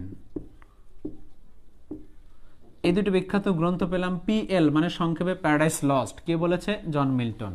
আরেকটা জেনে নেই, CHILD hood, SODDS, childhoods show the man as morning shows the day। সকালবেলায় বোঝা যায় দিনের প্রতিচ্ছবি এবং ছোটবেলায় বোঝা যায় মহৎ মানুষের প্রতিচ্ছবি। লাস্ট আরেকটা লিখি তাহলে শেষ। What should I say? Childhood show the man as morning show the day, and another death is the golden। নিচে না লিখলে সমস্যা নাই, না দেখলে আমরা উপরে আবার লিখবো। লিখি, death is the golden key that opens the place of eternity। Place আমি বলে দেব সবগুলি, প্লেস অফ ইটারনিটি। লাস্টের এই দুটো বিখ্যাত কোটেশন আমরা পেলাম, প্যারাডাইস রিগাইন। এবার দেখি একটু দেখা যায় কিনা। হ্যাঁ, আই থিঙ্ক দেখা যাচ্ছে। এবার আমি মৃণাল কান্তি ভাই কোশ্চেন ইলেজি কি, হ্যাঁ ইলেজি ভাই একটু বলবো। হ্যাঁ, ইলেজি কি একটা কোশ্চেন রাখেন, ইলেজি কি বলবো, শুধু এতটুকু মনে রাখেন, ইলেজি মানে শোকগাথা। কোনো ব্যক্তির দুঃখ কষ্ট মৃত্যুতে যা হয় সেটা ইলেজি। It's a poem of sorrow, it's a lamentation, it's a mourning, it's a great shock, death of dear। মৃত্যুর ব্যথায় ব্যথিত হয়ে কোনো কিছু লেখাই হচ্ছে ইলেজি। যাই হোক, ইলেজি থেকে কোশ্চেন রেখে দিলাম। এবার একটু কনসেপ্ট ক্লিয়ার করি। জন মিল্টনের চারটে টাইটেল লিখেছি, দুটো প্যারাডাইস লস্ট, দুটো Paradise Regain. To justify the way of God to man, এমন একটা পথ সমর্থন করো যেটা সমগ্র মানুষের জন্য ঈশ্বরের কাছে কল্যাণকর হবে, মানুষ সবসময় ঈশ্বরের কাছে প্রার্থনা করবে, এটাই বোঝাতে চেয়েছে। দ্বিতীয় হচ্ছে, it is better to reign in hell than to serve in heaven, স্বর্গে দাসত্ব করা আছে, নরকে রাজা হওয়া ভালো। ইভ এবং আদম যখন প্যারাডাইস লস্ট বলা হয়েছে, ফল খেয়ে সিন করলো, তখন তাদের স্বর্গচ্য থেকে বের করে দেওয়া হলো। যখন তারা বুঝতে পারলো যে ভুল করেছে, তখন তারা ভুলের অনুতপ্ত হলো। আর যখন ভুলের অনুতপ্ত হয়ে তারা নিষ্পাপ হলো, তখন যাতে তারা আবার নতুন করে অন্যায় করে, এই জন্য শয়তান তাদের প্রলোভন দেখে একটা কথা বলতেছে। শয়তান বলতেছে, Satan, it is better to reign in hell than to serve in heaven, স্বর্গে দাসত্ব করাছে, নরকে রাজা হওয়া ভালো। মানুষ ভুল করলে শয়তান খুশি হয়, আল্লাহ তাআলা বিরক্ত হয়। আর মানুষ যদি অনুতপ্ত হয়, আল্লাহ তাআলা খুশি হয়, শয়তান বিরক্ত হয়। সেই পয়েন্ট অফ ভিউ থেকে উপরের দুটো কোটেশন জন মিল্টন প্যারাডাইস লস্টে বলা হয়েছে। লাস্টে দুইটা প্যারাডাইস রিগানে childhood show the man as morning shows the day, সকালবেলায় বোঝা যায় দিনের প্রতিচ্ছবি এবং ছোটবেলায় বোঝা যায় বহুত মানুষের প্রতিচ্ছবি। And another thing is that বলা হয়েছে last, death is the golden key that opens the place of eternity, eternity মৃত্যুর মাধ্যমে মানুষ অমরত্ব লাভ করে। এই দুটো বলেছে প্যারাডাইস রিগাইন থেকে। তাহলে দেখেন জন মিল্টনের 4টে টাইটেল পড়ব আর বিখ্যাত 3টে গ্রন্থ পড়ব আর এখানে 4টে বিখ্যাত আমরা কোটেশন পড়ব। তাহলে 4 4 8 9 10 11, এই 11টা ইনফরমেশন পড়লে দ্যাটস এনাফ। হ্যাঁ, তাহলে জন মিল্টন থেকে ছোট্ট করে জেনে নিলাম epic poet, blind poet, epic poet, blind poet, epic poet, blind poet, neo classical restoration, এই 4টে এবং তার বিখ্যাত 3টে গ্রন্থ Paradise Lost, Paradise Regain published এবং বিখ্যাত আরেকটা লুসিডাস, এটা ইলেজি পয়েম। যখন কোনো ব্যক্তির মৃত্যুতে কোনো কিছু লেখা হয় তখন সেটা ইলেজি। দেখেন এডমান্ড স্পেন্সার লিখেছিল অ্যাস্ট্রোফেল, স্যার ফিলিপ সিডনির মৃত্যুতে ইলেজি পয়েম। পার্সি বিশি শেলি লিখেছিল অ্যাডোনাইস জন কিটসের মৃত্যুতে ইলেজি পয়েম। লর্ড আলফার্ড টেনিসন লিখেছিল ইন মেমোরিয়াম পাবলিশড 1850 সাল, তার বন্ধুর মৃত্যুতে, বন্ধুর নাম আর্থার হেনরি হেলিয়াম, এবার 40তম বিসিএস আসছে। থমাস গ্রে লিখেছিল ইলেজি রিটেন ইন দ্য কান্ট্রি চার্চইয়ার্ড 1751 সাল, তার গ্রামের পূর্বপুরুষের মৃত্যুতে। জন মিল্টন তার বন্ধুর মৃত্যুতে লিখেছিল, সেই বন্ধুর নাম হচ্ছে কিং এডওয়ার্ড বা এডওয়ার্ড কিং, পাবলিশ 1737 সাল, এটা ইলেজি poem. It's a poem of sorrow, it's a lamentation, it's a mourning, it's a great shock, death of dear, it's called elegy, শোকগাথা। জন মিল্টন থেকে দ্যাটস এনাফ। আর একজন ব্যক্তি আছে Alexander pop. এবার একটু কমেন্টটা দেখে আসি, তারপর আলেকজান্ডার পপ আমরা জেনে নেই। আচ্ছা আচ্ছা, মৌলভীবাজার থেকে, ওকে গুড। হ্যাঁ, একটা পছন্দের জায়গা। হ্যাঁ, কামিং সুন। হ্যাঁ, মৌলভীবাজার খুব তাড়াতাড়ি আসবো ইনশাল্লাহ, এই মাসের মধ্যে আসবো। স্যাটার আর একটু, হ্যাঁ স্যাটার হচ্ছে একটু সাইফুল ভাই বলেছে। দেখেন স্যাটার একটু বুঝি, হ্যাঁ শুনি। স্যাটার, স্যাটার হচ্ছে ব্যঙ্গচিত্র করা। স্যাটার এমন একটা বিষয় যে আপনি দিনে ভালো কাজ করেন, রাত্রে অন্যায় কুকাম করেন, এটা হলো স্যাটার। তাহলে এই ডেফিনেশনটা হচ্ছে এরকম, satire is a word, it correct thing on the society but not really correct thing, this is called the satire. সমাজের কাছে দেখাচ্ছে ভালো, আসলে ভালো না, এটি হচ্ছে স্যাটার। সহজ কথা, আপনার লেখা ধরেন খুবই খারাপ, আমি বললাম লেখাটা খুব সুন্দর, দারুণ, অনবদ্য, অনিন্দ, হ্যাঁ, অথচ লেখা বোঝাই যাচ্ছে না, তেলাপোকার মতো, এটি হচ্ছে স্যাটার। এর স্যার সহজভাবে বোঝানো যায় না। হ্যাঁ, একটু দেখে, আমি একটু উপর থেকে দেখে আসতেছি যে কমেন্ট, আই থিঙ্ক কমেন্ট নাই। হ্যাঁ, স্পার্ক বার ফিমেল রাইটার টাইটার, একটা যে সাগর ভাই একটা ডিপলি কোশ্চেন করেছে যে পিয়ার এসবার্কের একটা বিখ্যাত, হ্যাঁ না ফিমেল রাইটার না, অবশ্যই মেল রাইটার ভাই, মেল রাইটার, হ্যাঁ মেল রাইটার, এবং সে হচ্ছে মডার্ন পিরিয়ডের একজন বিখ্যাত ব্যক্তি। হ্যাঁ, বার্ক হচ্ছে মডার্ন পিরিয়ডের একজন বিখ্যাত ব্যক্তি। মডার্ন পিরিয়ডের সে কোনো মেয়ে না, সে একজন ছেলে। হ্যাঁ, সে তার টাইটেল হচ্ছে মডার্ন পিরিয়ডের সে একজন বিখ্যাত ব্যক্তি। আই থিঙ্ক আর কোনো কোশ্চেন নেই। তাহলে এবার আলেকজান্ডার পপ জানি।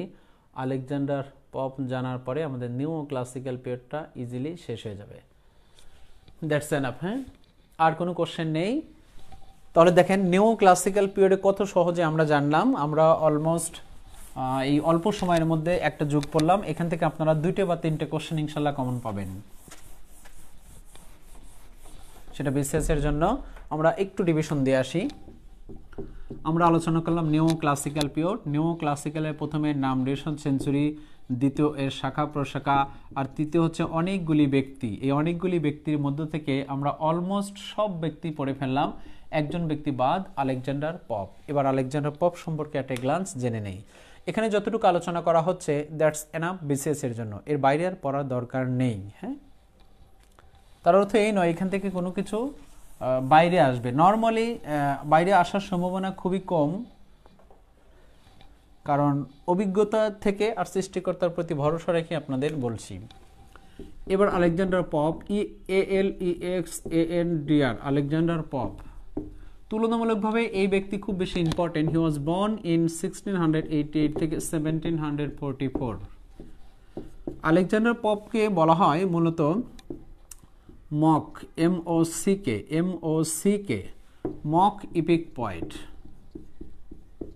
মক ইপিক পয়েট, মক ইপিককে আরেকটা শব্দ বলা যায় মক হিরোইক, হিরোইক পয়েট। এই মক ইপিক আর মক হিরোইক দুটিরই বাংলা অর্থ হচ্ছে উপহাসমূলক, উপহাসমূলক বীরত্বের কবি। রেপ অফ দি লক এই জন্য মক ইপিকটা পারফেক্ট বলা হয়েছে 40তম বিসিএসে। যদিও rape of the lock epic, কিন্তু মক ইপিক থাকলে অবশ্যই মক ইপিক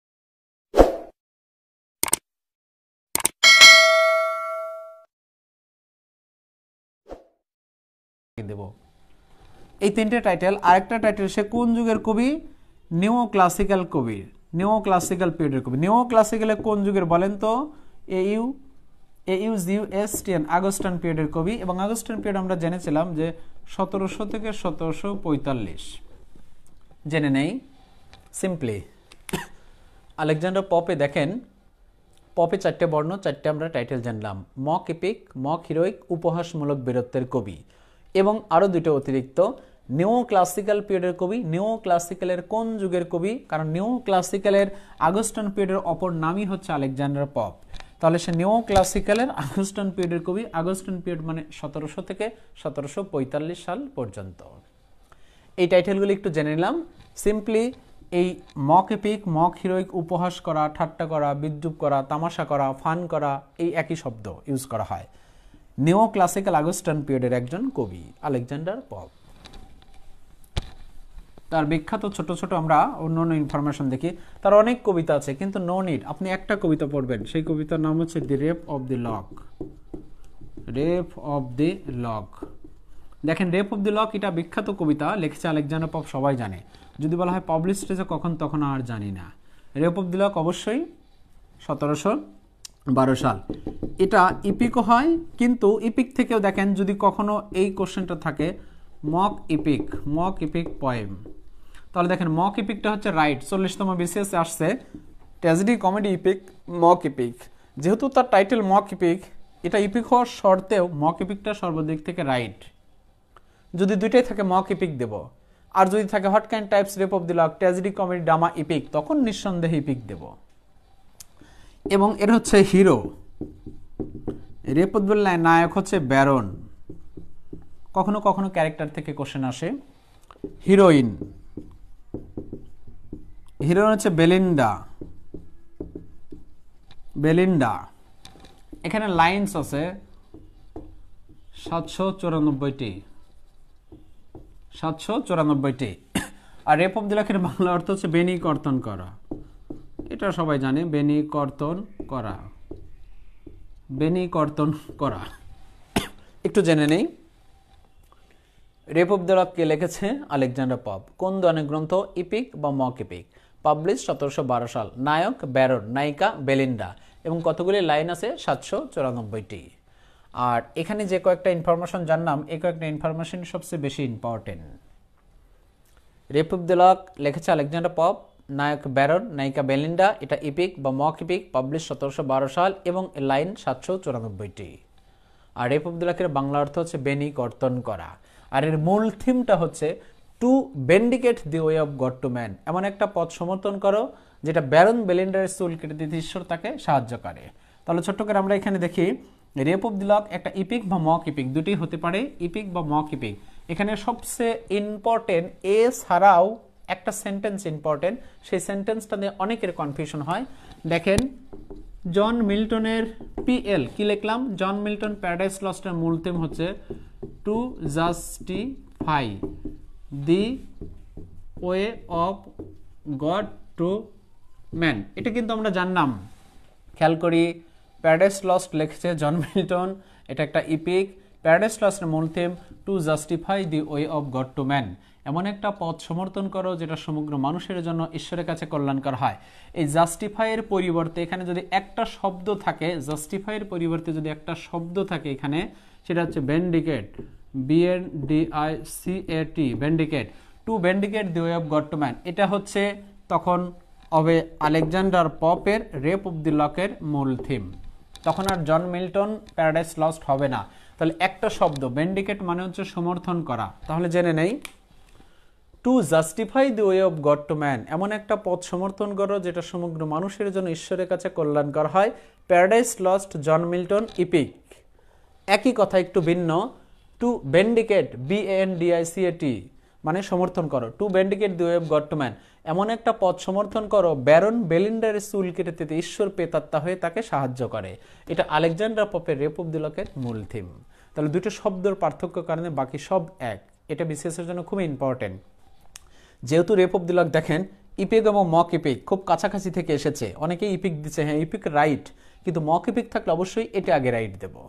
একই রকম জাস্টিফায়ার ভেন্ডিকেট থাকলে পুরো বিষয়টা আলাদা, বস্তুটা আলাদা, ব্যক্তিটা আলাদা, গ্রন্থটা আলাদা। আবার জেনে নিই, আলেকজান্ডার পপের বিখ্যাত একটা গ্রন্থ রেপ অফ দি লক, এটা বাংলা অর্থ বেনিকর্তন করা, পাবলিশ 1712 সাল, নায়ক ব্যারন, নায়িকা বেলিন্ডা এবং লাইন 794টি। এবং রেপ অফ দি লকের মূল থিম, সামারাইজ, সারমর্ম, সারাংশ, main theme, to vindicate the way of God to man, এমন একটা পথ সমর্থন করো যেটা ব্যারন বেলিন্ডারের চুল কেটে দিয়ে ঈশ্বর তাকে সাহায্য করে। To justify the way of God to man, Paradise লস্টের মূল theme John Milton.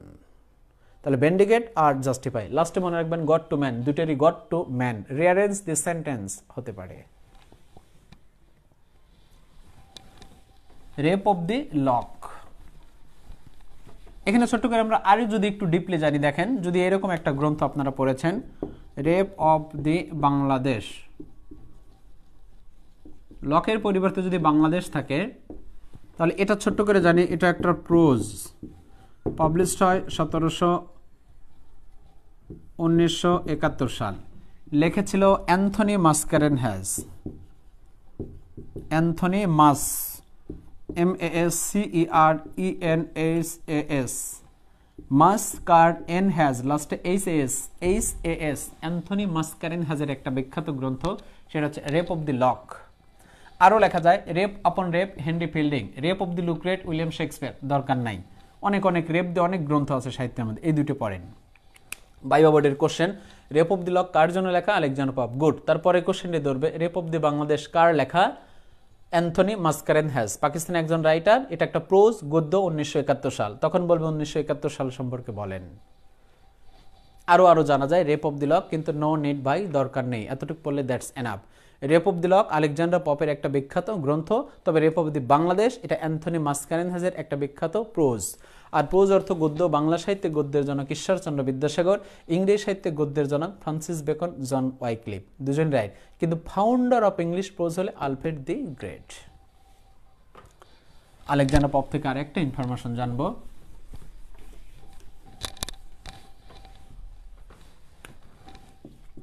Alexander pop AP বলা হয়, তার বিখ্যাত একটা এসে, তার নাম হচ্ছে, আমরা এসে লিখি, হ্যাঁ এসে, ESSY, এসে in criticism, essay on criticism লিখি, অন ক্রিটিসিজম। দেখেন এসের জনক হচ্ছে সংক্ষেপে জেনে নেই ফ্রান্সিস বেকন, তাকে আরো অনেক কিছুই বলা যায়। ক্রিটিসিজমের জনক হচ্ছে জন ডাইডেন। এটা কার লেখা? Alexander pop. কিন্তু যদি এসে ইন না হয় অন ক্রিটিসিজম আসে, তাহলে পার্থক্য কি? ইন আর অন। পড়ে যাবেন এটা, পরীক্ষা আসবে এটা, দিয়ে আসবেন এটা, বাসায় দেখবেন সুন্দর ভুল। এটা লিখেছে ম্যাথু আর্নল্ড, বিপি মানে বিপি না, ভিক্টোরিয়ান পিরিয়ডের একজন কবি, এবং হি ওয়াজ বর্ন 1812 থেকে 1808। একটু জেনে নেই, আলেকজান্ডার পপের একটা এসে, তার নাম হচ্ছে এসে অন ক্রিটিসিজম। এসের জনক জানলাম ফ্রান্সিস বেকন, ক্রিটিসিজমের জনক জন ডাইডেন। আর অন বা ইন সাধারণত প্রিপোজিশনের ক্ষেত্রে ব্যবহার করা হয়, একটা হলো মধ্যে দিয়ে, আরেকটা হলো অন, হ্যাঁ, লাইক দ্যাট। এবং এসে ইন ক্রিটিসিজম হচ্ছে ম্যাথু আর্নল্ড, ভিক্টোরিয়ান পিরিয়ডের একজন বিখ্যাত ব্যক্তি, এবং হি ওয়াজ বর্ন ইন 1812 থেকে 1810। এই ম্যাথু আর্নল্ডকে একটা টাইটেল বলা হয় ইলেজিক পয়েট। দেখেন ইলেজি অনেক ব্যক্তি লিখেছে, কিন্তু ইলেজিক পয়েট কাউকে বলা হয় নাই সাহিত্যের মধ্যে। একজন ব্যক্তি ম্যাথু আর্নল্ড। আর ইলেজি মানে হচ্ছে দুঃখবাদী, হ্যাঁ দুঃখবাদী। আর বাংলায় দুঃখবাদী কবি দুজন হয়, একজন যতীন্দ্র মোহন বাগচি আর হচ্ছে যতীন্দ্রনাথ সেনগুপ্ত বা যতীন্দ্র মোহন বাগচি। তাহলে ছোট্ট করে জেনে নেই, এগুলি অতিরিক্ত হয়, ডিপলি হয়ে যায়। Essay on criticism Alexander pop, কিন্তু এসে in criticism Matthew Arnold. Victorian পিরিয়ডের কবি এবং সে ইলেজিক পয়েট। ম্যাথু আর্নল্ড, দুইটা শব্দ দুইটা টাইটেল জানলাম। সে ভিক্টোরিয়ান পিরিয়ডের কবি এবং তাকে বলা হয় ইলেজিক পয়েট। আর হি ওয়াজ বর্ন ইন 1822 থেকে 1888, 1822 থেকে 1888। ফ্রান্সিস বেকনের এসের জনক, ক্রিটিসিজমের জনক জন ডাইডেন। এবার আলেকজান্ডার, এখানে বললাম যে ম্যাথু আর্নল্ডকে বলা হয় দুঃখবাদী কবি, মানে ইলেজিক পয়েট। ইলেজি অনেক ব্যক্তি লিখেছে, কিন্তু ইলেজিক পয়েট বলা হয় এই ব্যক্তিকেই। আর দুঃখবাদী কবি বাংলায় বলা হয় দুজন ব্যক্তিকে, যতীন্দ্রমোহন বাগচি, যতীন্দ্রনাথ সেন গুপ্ত। যে থাকবে তাকে দেব।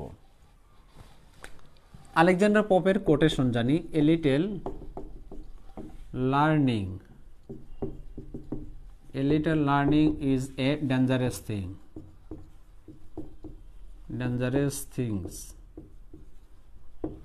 A little learning is a dangerous thing. অল্প বিদ্যা ভয়ঙ্করী।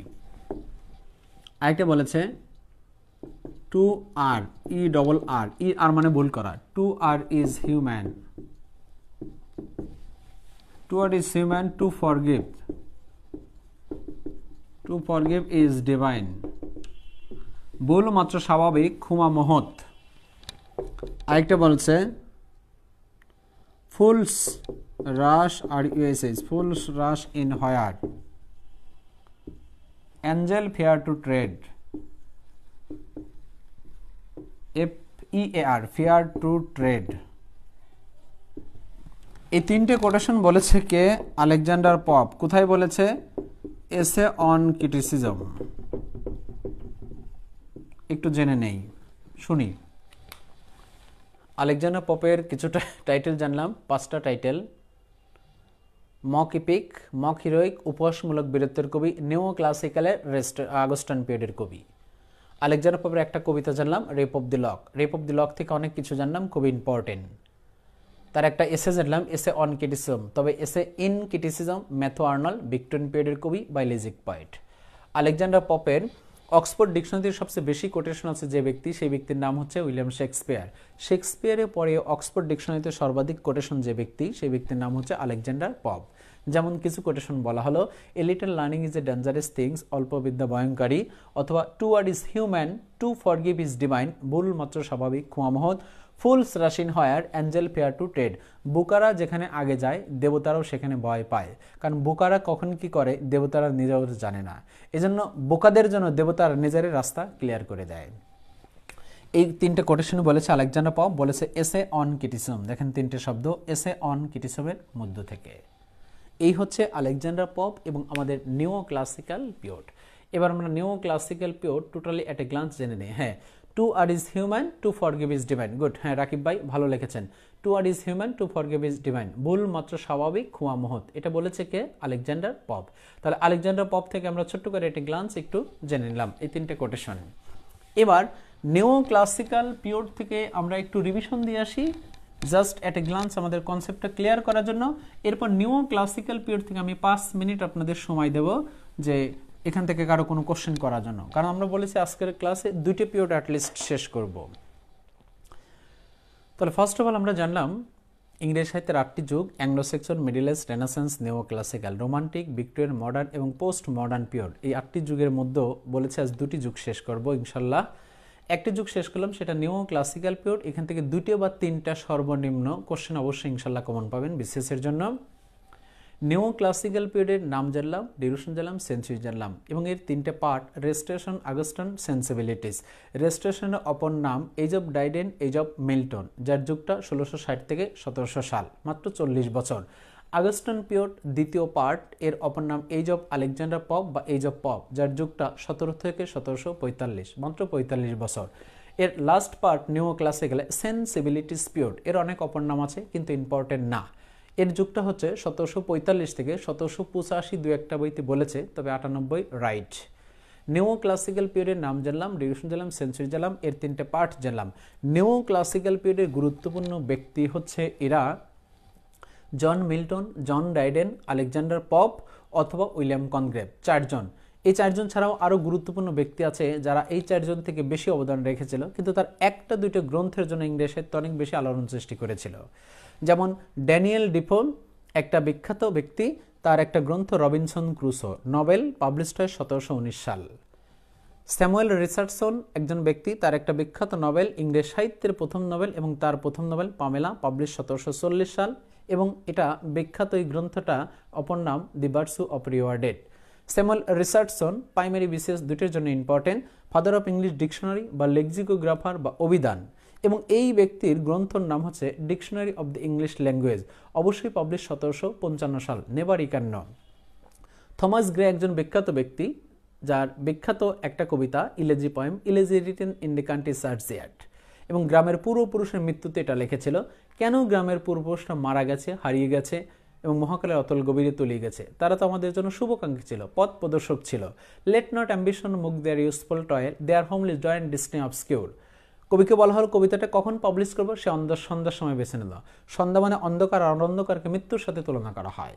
এই জন্য সে বলল, বলা হচ্ছে dark is the end of heart into the heart night. এবং বিখ্যাত এই ব্যক্তির থমাস গ্রের কবিতা elegy written in a country churchyard, এবং তার বিখ্যাত একটা কোটেশন পেলাম, where ignorance is bliss it is folly to be wise. অজ্ঞতাই যেখানে সব, জ্ঞানী হটে সেখানে বোকামি। এবং থমাস হোপস পেলাম, তার একটা গ্রন্থ লেবিয়াথান, তার কোটেশন নলেজ ইজ পাওয়ার। এরপর বিখ্যাত আরেকজন ব্যক্তি পেলাম উইলিয়াম কনগ্রেভ, যাকে ব্যাচেলার পোয়েট বলা হয়। তার 3টে কমেডি জানলাম, love for love, old bachelor, way of the world. 3টে যেহেতু কমেডি, এজন্য অতিরিক্ত 2টি শব্দ জেনে নিলাম। কমেডির জনক নিকোলাস উডাল, আর পাশাপাশি ট্র্যাজেডির জনক ক্রিস্টোফার মার্লো। এরপরে বিখ্যাত আরেকজন ব্যক্তি আমরা জানলাম, সেই ব্যক্তি হচ্ছে জনাথন সুইফট। জনাথন সুইফট একজন নভেলিস্ট বা satirist. He was born in 1667 থেকে 1745। এই জনাথন সুইফটের বিখ্যাত নভেলিস্ট বা স্যাটারিস্ট বলা যায়, বেস্ট স্যাটারিস্ট বলা যায় 17-18 সেঞ্চুরির। তার গ্রন্থ গ্যালিবার টেবলস, এবং পাবলিশড হয় 1726 সাল। এটা একটা নভেল, এবং তার ছোট্ট একটা পার্ট, এ বয়েজ টু লিলিপুট। এরপর জন মিল্টন ইপিক পয়েট বা ব্লাইন্ড পয়েট, অথবা নিও ক্লাসিক্যাল পিরিয়ডের কবি, রেস্টোরেশন পিরিয়ডের। এবং এই জন মিল্টনের বিখ্যাত গ্রন্থ লুসিডাস, ইলেজি পোয়েম 1737 সাল, তার বন্ধুর মৃত্যুতে King Edward. Paradise Lost, Paradise Regain, John Milton, দুটোই epic. Paradise Lost publish 1667, Paradise Regain publish 1671। এবং তার বিখ্যাত 4টে কোটেশন, 2টে প্যারাডাইস লস্ট, 2টে Paradise Regain. To justify the way of God to man, এমন একটা পথ সমর্থন করো যেটা সমগ্র মানুষের জন্য ঈশ্বরের কাছে কল্যাণকর হবে।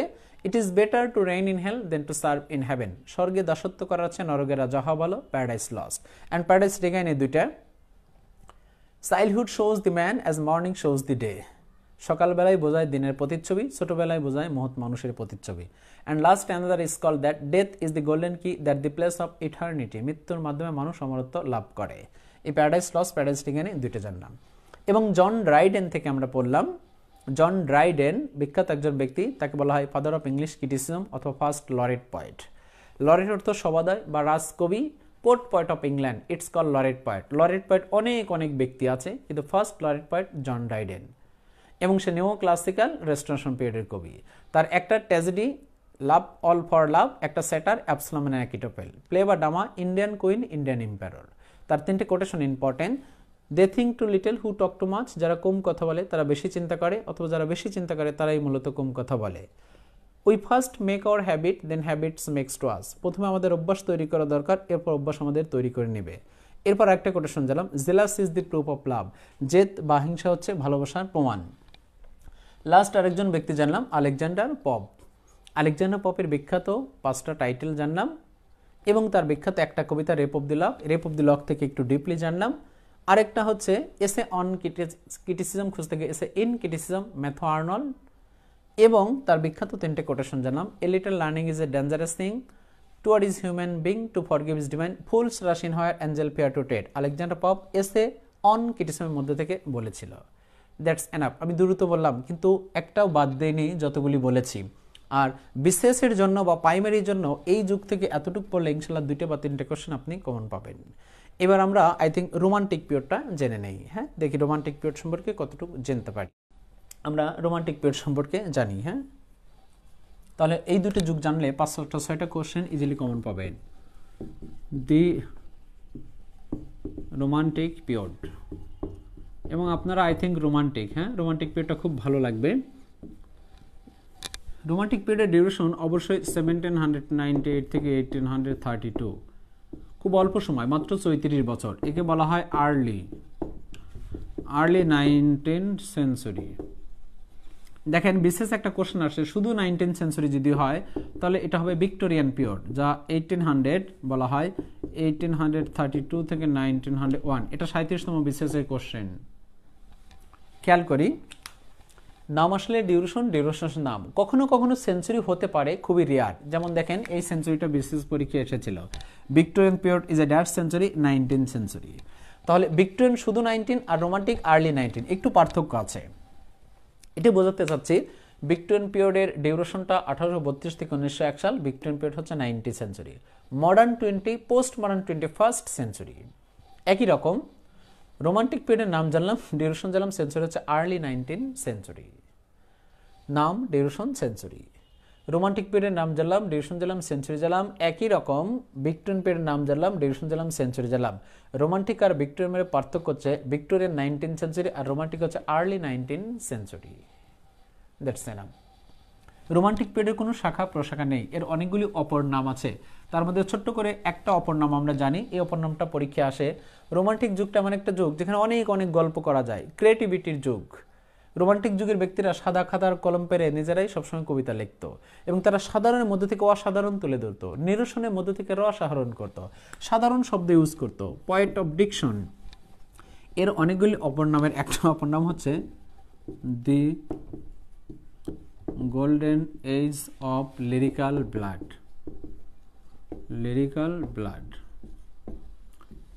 এই জায়গাটা একটু জেনে নেই। দেখেন শুধু গোল্ডেন এজ যদি হয়, রোমান্টিকের অপর নাম কি? Golden age of lyrical ballad. আমরা লিরিক্যাল ব্লাড পরে আলোচনা করি। শুধু গোল্ডেন এজ যদি হয় তাহলে এটা কিন্তু রেনেসান্স পিরিয়ডের একটা পার্ট, RENAISSANC। আর রেনেসান্স মানে 1500 থেকে আমরা 1660। রেনেসান্সের ছোট্ট একটা পার্ট হচ্ছে গোল্ডেন এজ। গোল্ডেন এজের ফুল নাম হচ্ছে মূলত এলিজাবেথেন। এলিজাবেথেন, এলিজাবেথেন THAN আছে, নট ই। এলিজাবেথেনের যুগটা 1558 থেকে 1603। আর এই কুইন এলিজাবেথের ছোট্ট করে একটু জেনে নেই, আমরা রিভিশন দিয়ে আসতেছি। First impression, PERSSN, first impression is the best impression. একটু গল্প করি, দেখেন রোমান্টিক পিরিয়ডের নাম জানলাম, ডিউরেশন জানলাম, সেঞ্চুরি জানলাম, পাশাপাশি ভিক্টোরিয়ান পিরিয়ডটাও জেনে নিলাম। রোমান্টিক পিরিয়ডের একটা অপর নাম golden age of lyrical ballad. Lyrical ballad বাদ দিয়ে আমরা শুধু গোল্ডেন এজ জানছি। শুধু গোল্ডেন এজ যারা যদি বোঝায় তাহলে সেটা রেনেসান্স পিরিয়ড। আর রেনেসান্স পিরিয়ড মানে 1500 থেকে 1660। রেনেসান্সের অনেকগুলি পার্টের ছোট্ট একটা পার্ট এলিজাবেথেন। এলিজাবেথেন 1558 থেকে 1603। এই এলিজাবেথেনের অপর নাম হচ্ছে গোল্ডেন এজ। আর এই এলিজাবেথেনের একটা বিখ্যাত কোটেশন ছিল, first impression is the best impression. প্রথমে দর্শনদারি, পরে গুণ বেচারি। এবার দেখেন বিশেষের কোশ্চেন। এলিজাবেথেনের স্পেলিংটা পরীক্ষা এসেছে, এলিজাবেথেনের ডিউরেশনটা পরীক্ষা এসেছে, এলিজাবেথেনের অপর নামটা পরীক্ষা এসেছে। এলিজাবেথেন পিরিয়ডের কোটেশনটা আসে নাই, কিন্তু ভাইভা বোর্ডে জিজ্ঞেস করতে পারে। First impression is the best impression, প্রথমে দর্শনদারি, পরে গুণ বেচারি। কে বলেছে? Queen Elizabeth. যদি golden age of lyrical ballad পুরোটা আমরা বলি তখন বলবো রোমান্টিক পিরিয়ড, কিন্তু গোল্ডেন এজ আমরা বড় সেন্টেন্সকে ভেঙে ভেঙে ভেঙে ভেঙে স্টেপ বাই স্টেপ তৈরি করলাম। এবার গোল্ডেন এজ আমরা বাদ দেই, আমরা লিরিক্যাল ব্লাড আলোচনা করি। আর এই লিরিক্যাল ব্লাডের এই জায়গায় দুটো শব্দ থেকে BCS এর মতো জায়গায় 10 বার কোশ্চেন তৈরি করা হয়েছে। এই লিরিক্যাল ব্লাড এই দুটো শব্দ দিয়ে 10 বার BCS এ কোশ্চেন করা হয়েছে, 10 বার বা 12 বার। হ্যাঁ, অবাক হওয়ার কথা, তাই না? জেনে নেই একটু। রোমান্টিক পিরিয়ডের নাম জানলাম, ডিউরেশন জানলাম, সেঞ্চুরি জানলাম। রোমান্টিক আর্লি 19 সেঞ্চুরি খুঁজতে গিয়ে ভিক্টোরিয়ান পিরিয়ডের নাম জানলাম, ডিউরেশন জানলাম, 19 সেঞ্চুরি খুঁজে পেলাম। রোমান্টিকের অপর নাম golden age of lyrical ballad. যদি রোমান্টিকের অপর নাম হয় তাহলে পুরোটা বলবো। এই পুরো সেন্টেন্সটাকে আমরা ভেঙে নিলাম, লিরিক্যাল ব্লাড আমরা বাদ দিয়ে আমরা গোল্ডেন এজ আলোচনা করলাম। গোল্ডেন এজ মানে সেটা এলিজাবেথেনের অপর নাম, আর এলিজাবেথেন মানে রেনেসান্সের মূল পার্ট, তার ছোট্ট একটা শাখা। রেনেসান্সের নাম, ডিউরেশন, এলিজাবেথের নাম, ডিউরেশন, স্পেলিং, অপর নাম এবং তার একটা বিখ্যাত কোটেশন। এবার লিরিক্যাল ব্লাডটা আমরা জানি, লিরিক্যাল ব্লাডটা যেটা খুবই ইম্পর্টেন্ট। লিরিক্যাল ব্লাড থেকে অনেকবার পরীক্ষায় কোশ্চেন এসেছে, আসবে এবং আসার সম্ভাবনা আছে। লিরিক্যাল ব্লাড আমরা একসাথে আলোচনা করতে পারি, আবার লিরিক্যাল ব্লাড ভেঙে ভেঙে আলোচনা করতে পারি। প্রথমে একসাথে আলোচনা করি, তারপর ভেঙে ভেঙে যাই। গোল্ডেন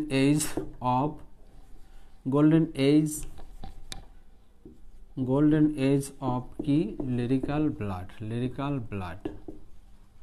দেখেন গোল্ডেন এজটা হাইড করলাম, যেহেতু এর অপর নাম, আমরা এখন এটা আলোচনা করব। দেখেন এখানে সিম্পল একটা কোশ্চেন, উইলিয়াম ওয়ার্ডসওয়ার্থ 19টা কবিতা লিখেছিল, এসটি করলে 4টা, দু একটা বইতে 5টাও বলা যায়, নো নিড। 19টার 4টা 23টা কবিতার সম্মানে যখন এলবি লিরিক্যাল ব্লাডটা অবশ্যই 1798-এ পাবলিশড হয়, তখন মূলত রোমান্টিক যুগের যাত্রা সূচনা করা হয়। এই এতটুক থেকে 10টা কোশ্চেন আসছে বিসিএসে। এবার কি কোশ্চেন জানি। উইলিয়াম ওয়ার্ডসওয়ার্থকে বলা হয় পয়েট অফ নেচার, এসটি কলিন্সকে বলা হয় সুপার ন্যাচারাল পয়েট। দেখেন উইলিয়াম ওয়ার্ডসওয়ার্থ লিরিক্যাল ব্লাড লিখেছে, এটাও right. ST Collins lyrical blood লিখেছে, এটাও রাইট। অপশনে যে থাকবে তাকে দেবো, দুজন থাকলে অবশ্যই অপশনে A+B, B+C বা অথবা দুইটাই দেবো। তবে তুলনামূলক উইলিয়াম ওয়ার্ডসওয়ার্থকে একটু বেশি রাইট দেওয়া হয়, কারণ সে 19টা লিখেছিল। আরেকটা কোশ্চেন আসছে যে উইলিয়াম ওয়ার্ডসওয়ার্থ কতগুলি, 19টা, এসটি কলিন্স কতগুলি, 4টা, অথবা how many poems are there discuss include in the lyrical ballad, কতগুলি কবিতা লিরিক্যাল ব্লাডে আলোচনা করা হয়েছে, 23টা। এবং when lyrical ballad was publish 1798, অথবা when Romantic period was start 1798। আর রোমান্টিক শব্দটা একটা ইংলিশ ওয়ার্ড, যেটা রোমান্স ফেন্স থেকে এসেছিল, ফেনোমেনন, অবাস্তব। এজন্য মানুষ যখন প্রেমে পড়ে তখন তার মধ্যে রোমান্টিক থাকে, কিন্তু এর মধ্যে রিয়ালিটি বিন্দুমাত্র থাকে না। আর এজন্য শেক্সপিয়ার বলেছিল যে অভাব যখন জানালে আসে, রিয়ালিটি তখন দরজা দিয়ে পালায়। রোমান্টিক শব্দটা বাংলা অর্থ আবেগপ্রিয়, ভাবপ্রিয়, কল্পনাপ্রিয়। এর ডিফিনেশন বলা হয়, what is the definition of romantic, জানি না। ইটস কল বলা হয় art, love, feelings, emotion, but not reality. মানুষ প্রেমে পড়লে রোমান্টিক হয় বটে, কিন্তু তার মধ্যে কখনোই রিয়ালিটি থাকে না। তার মধ্যে আবেগ, কল্পনা ইত্যাদি থাকে, কিন্তু রিয়ালিটি থাকে না। সেই পয়েন্ট অফ ভিউ থেকে বলা হয়েছে, যেমন শেক্সপিয়ার বলেছিল অভাব যখন জানালা দিয়ে আসে, রিয়ালিটি তখন কোথা দিয়ে পালায়, দরজা দিয়ে পালায়। এই জন্য রোমান্টিকের মধ্যে কখনোই রিয়ালিটি থাকে না। রোমান্টিকের মধ্যে আবেগ, কল্পনা, প্রেম, ভালোবাসা থাকে। যেমন রোমান্টিকের মধ্যে রিয়ালিটি কখনোই থাকতে পারে না, কিন্তু রিয়ালিটির মধ্যে রোমান্টিক থাকে। যেমন হাজব্যান্ড ওয়াইফ, চোখে চোখ হয়েছে, এই রিয়ালিটির মধ্যে যে রোমান্টিক হয়ে গেলে, কিন্তু রোমান্টিকের মধ্যে রিয়ালিটি কখনোই খুঁজে পাওয়া যায় না। যাই হোক, এখানে সিম্পলি আমরা জেনে নিই, রোমান্টিক শব্দটা ডিকশনারিতে প্রথম ব্যবহার করা হয়েছিল, first use this word Romantic in 1748। 1748 সালে রোমান্টিক শব্দটা প্রথম ডিকশনারিতে যুক্ত করা হয়েছিল। কোশ্চেন করি, লিরিক্যাল ব্লাড কে লিখেছে, উইলিয়াম ওয়ার্ডসওয়ার্থ। লিরিক্যাল ব্লাড কে লিখেছে, এসটি কলিন্স। লিরিক্যাল ব্লাড কে লিখেছে, দুজনই রাইট। উইলিয়াম ওয়ার্ডসওয়ার্থ কতগুলি, 19টা। এসটি কলিন্স কতগুলি কবিতা, 4টা। এবং কতগুলি টোটাল কবিতা আছে লিরিক্যাল ব্লাড, 23টা। লিরিক্যাল ব্লাড কখন পাবলিশড হয়, এত সালে। রোমান্টিক যুগ কখন পাবলিশড হয় বা কখন যাত্রা শুরু হয়, এত সালে। Poet of nature William Wordsworth, poet of super nature ST Collins. এবং রোমান্টিক যুগের দুজন ব্যক্তি, দুজনই সমসাময়িক রাইটার। উইলিয়াম শেক্সপিয়ারের সমসাময়িক রাইটার ক্রিস্টোফার মার্লো, একই রকম উইলিয়াম ওয়ার্ডসওয়ার্থের সমসাময়িক রাইটার এসটি কলিন্স বা বোজম ফেন। উইলিয়াম ওয়ার্ডসওয়ার্থকে অনেক কিছু বলা হয়, poet of nature, worship of nature, high priest of nature, lake poet, poet of children, romantic period poet. He was born in 1770 থেকে 1850। এসটি কলিন্স ওয়াজ born 1772 থেকে 1834. He is called supernatural poet, apimeter, addicted to apim, অথবা কখনো কখনো গাঁজাখোর কবিও বলা যায়। কেন, পরে বলবো সবগুলি। এখানে যতটুকু জানলাম দ্যাটস এনাফ। এই হচ্ছে golden age of lyrical ballad, golden age of lyrical ballad. এবার যদি আমরা লিটারি টার্মসের দিক থেকে শব্দটাকে আরো ভাঙি, দেখেন লিরিক, LYRIC, লিরিক। লিরিক অর্থ গীতি, কবিতা, দরকার নাই। Lyric is a dash word, Greek word, it is important. Renaissance is a dash word, Italian word. Sonnet is a dash word, Italian word. Lyric is a dash word, Greek word. এর সংজ্ঞাটা important. It's a poem. It's a short poem. It's a short poem. ছোট্ট একটা কবিতাকে lyric বলে। অথবা এটা যদি কারো ভালো লাগে, short and then epic. মহাকাব্যের চেয়ে যেটা ছোট সেটা হচ্ছে লিরিক। লিরিক এত কিছু আলোচনা করে, লিরিক্যালি ক্লাস দিয়ে ক্লাস শেষ করে দেওয়া যায় 2 ঘন্টা, দরকার নেই ভাই। লিরিক অর্থ গীতি, কবিতা। হ্যাঁ, গীতি কবিতার অর্থ অনেক হতে পারে, কিন্তু দরকার নাই, এটা গ্রিক ওয়ার্ড, এটা ইম্পর্টেন্ট। এর সংজ্ঞা, এর এক্সাম্পলটা important. TINTRN, Tintern Abbey, ABBEY, এটা কিন্তু একটা কবিতা, অবশ্যই উইলিয়াম ওয়ার্ডসওয়ার্থের একটা কবিতা। WORDS, ওয়ার্ডস শব্দ অর্থ অর্থ, WRTS। একটু জেনে নেই, 5টা ইনফরমেশন জানলাম। লিরিক অর্থ গীতি কবিতা, লিরিক শব্দটা গ্রিক ওয়ার্ড, এর সংজ্ঞাটা বলা হয় ইটস এ শর্ট পোয়েম বা শর্ট এন্ড দেন এপিক, মহাকাব্যের যেটা ছোট সেটাই লিরিক, অথবা মানব মনের স্বতঃস্ফূর্তভাবে যা কিছু প্রকাশ করা হয় সেটাই হলো লিরিক। যেমন আমরা গান গাই, এটা হচ্ছে লিরিক। আকাশ থেকে বৃষ্টি পড়ে বাধাহীনভাবে, এটি হচ্ছে লিরিক। টিন টার্ন অ্যাবে, একটা কবিতা, উইলিয়াম ওয়ার্ডসওয়ার্থ। আসতে পারে টিন টার্ন অ্যাবে কে লিখেছে? William Wordsworth. কোন ধরনের গ্রন্থ? কবিতা। অথবা লিরিকের এক্সাম্পল কোনটি? Tintern Abbey. আরও এক্সাম্পল দেওয়া যায়, দরকার নেই। এখান থেকে 5টা ইনফরমেশন জানলাম। একটা তার সংজ্ঞা, দুইটা তার সংজ্ঞা, একটা তার এক্সাম্পল, একটা কি শব্দ, একটা কি অর্থ। লিরিকে বর্ণ 5টা, LYRIC। শব্দটাকে আরও আরও আরও আরও লেখা যায়। লিরিক শব্দটা লায়ার থেকে এসছে, লায়ার থেকে লিরিক, লিরিক থেকে লিরিক্যাল, লিরিক্যাল থেকে লিরিসিস্ট বা লিরিস্ট। ভাই দরকার নেই, শুধু লিরিকের কি শব্দ এটা জানলাম এবং তার সংজ্ঞাটা জানলাম, এক্সাম্পলটা জানলাম। মূলত এই 3টে ইম্পর্টেন্ট। কি শব্দ, এক্সাম্পল আর সংজ্ঞার দুইটার যে কোনো একটা ভালো লাগলে নিতে পারি আমরা। আরেকটা শব্দ আছে এখানে, সেই শব্দটা হচ্ছে ব্লাড। ব্লাড কি? দীর্ঘগীতি কাহিনীমূলক কবিতা। দীর্ঘগীতি কাহিনীমূলক কবিতা।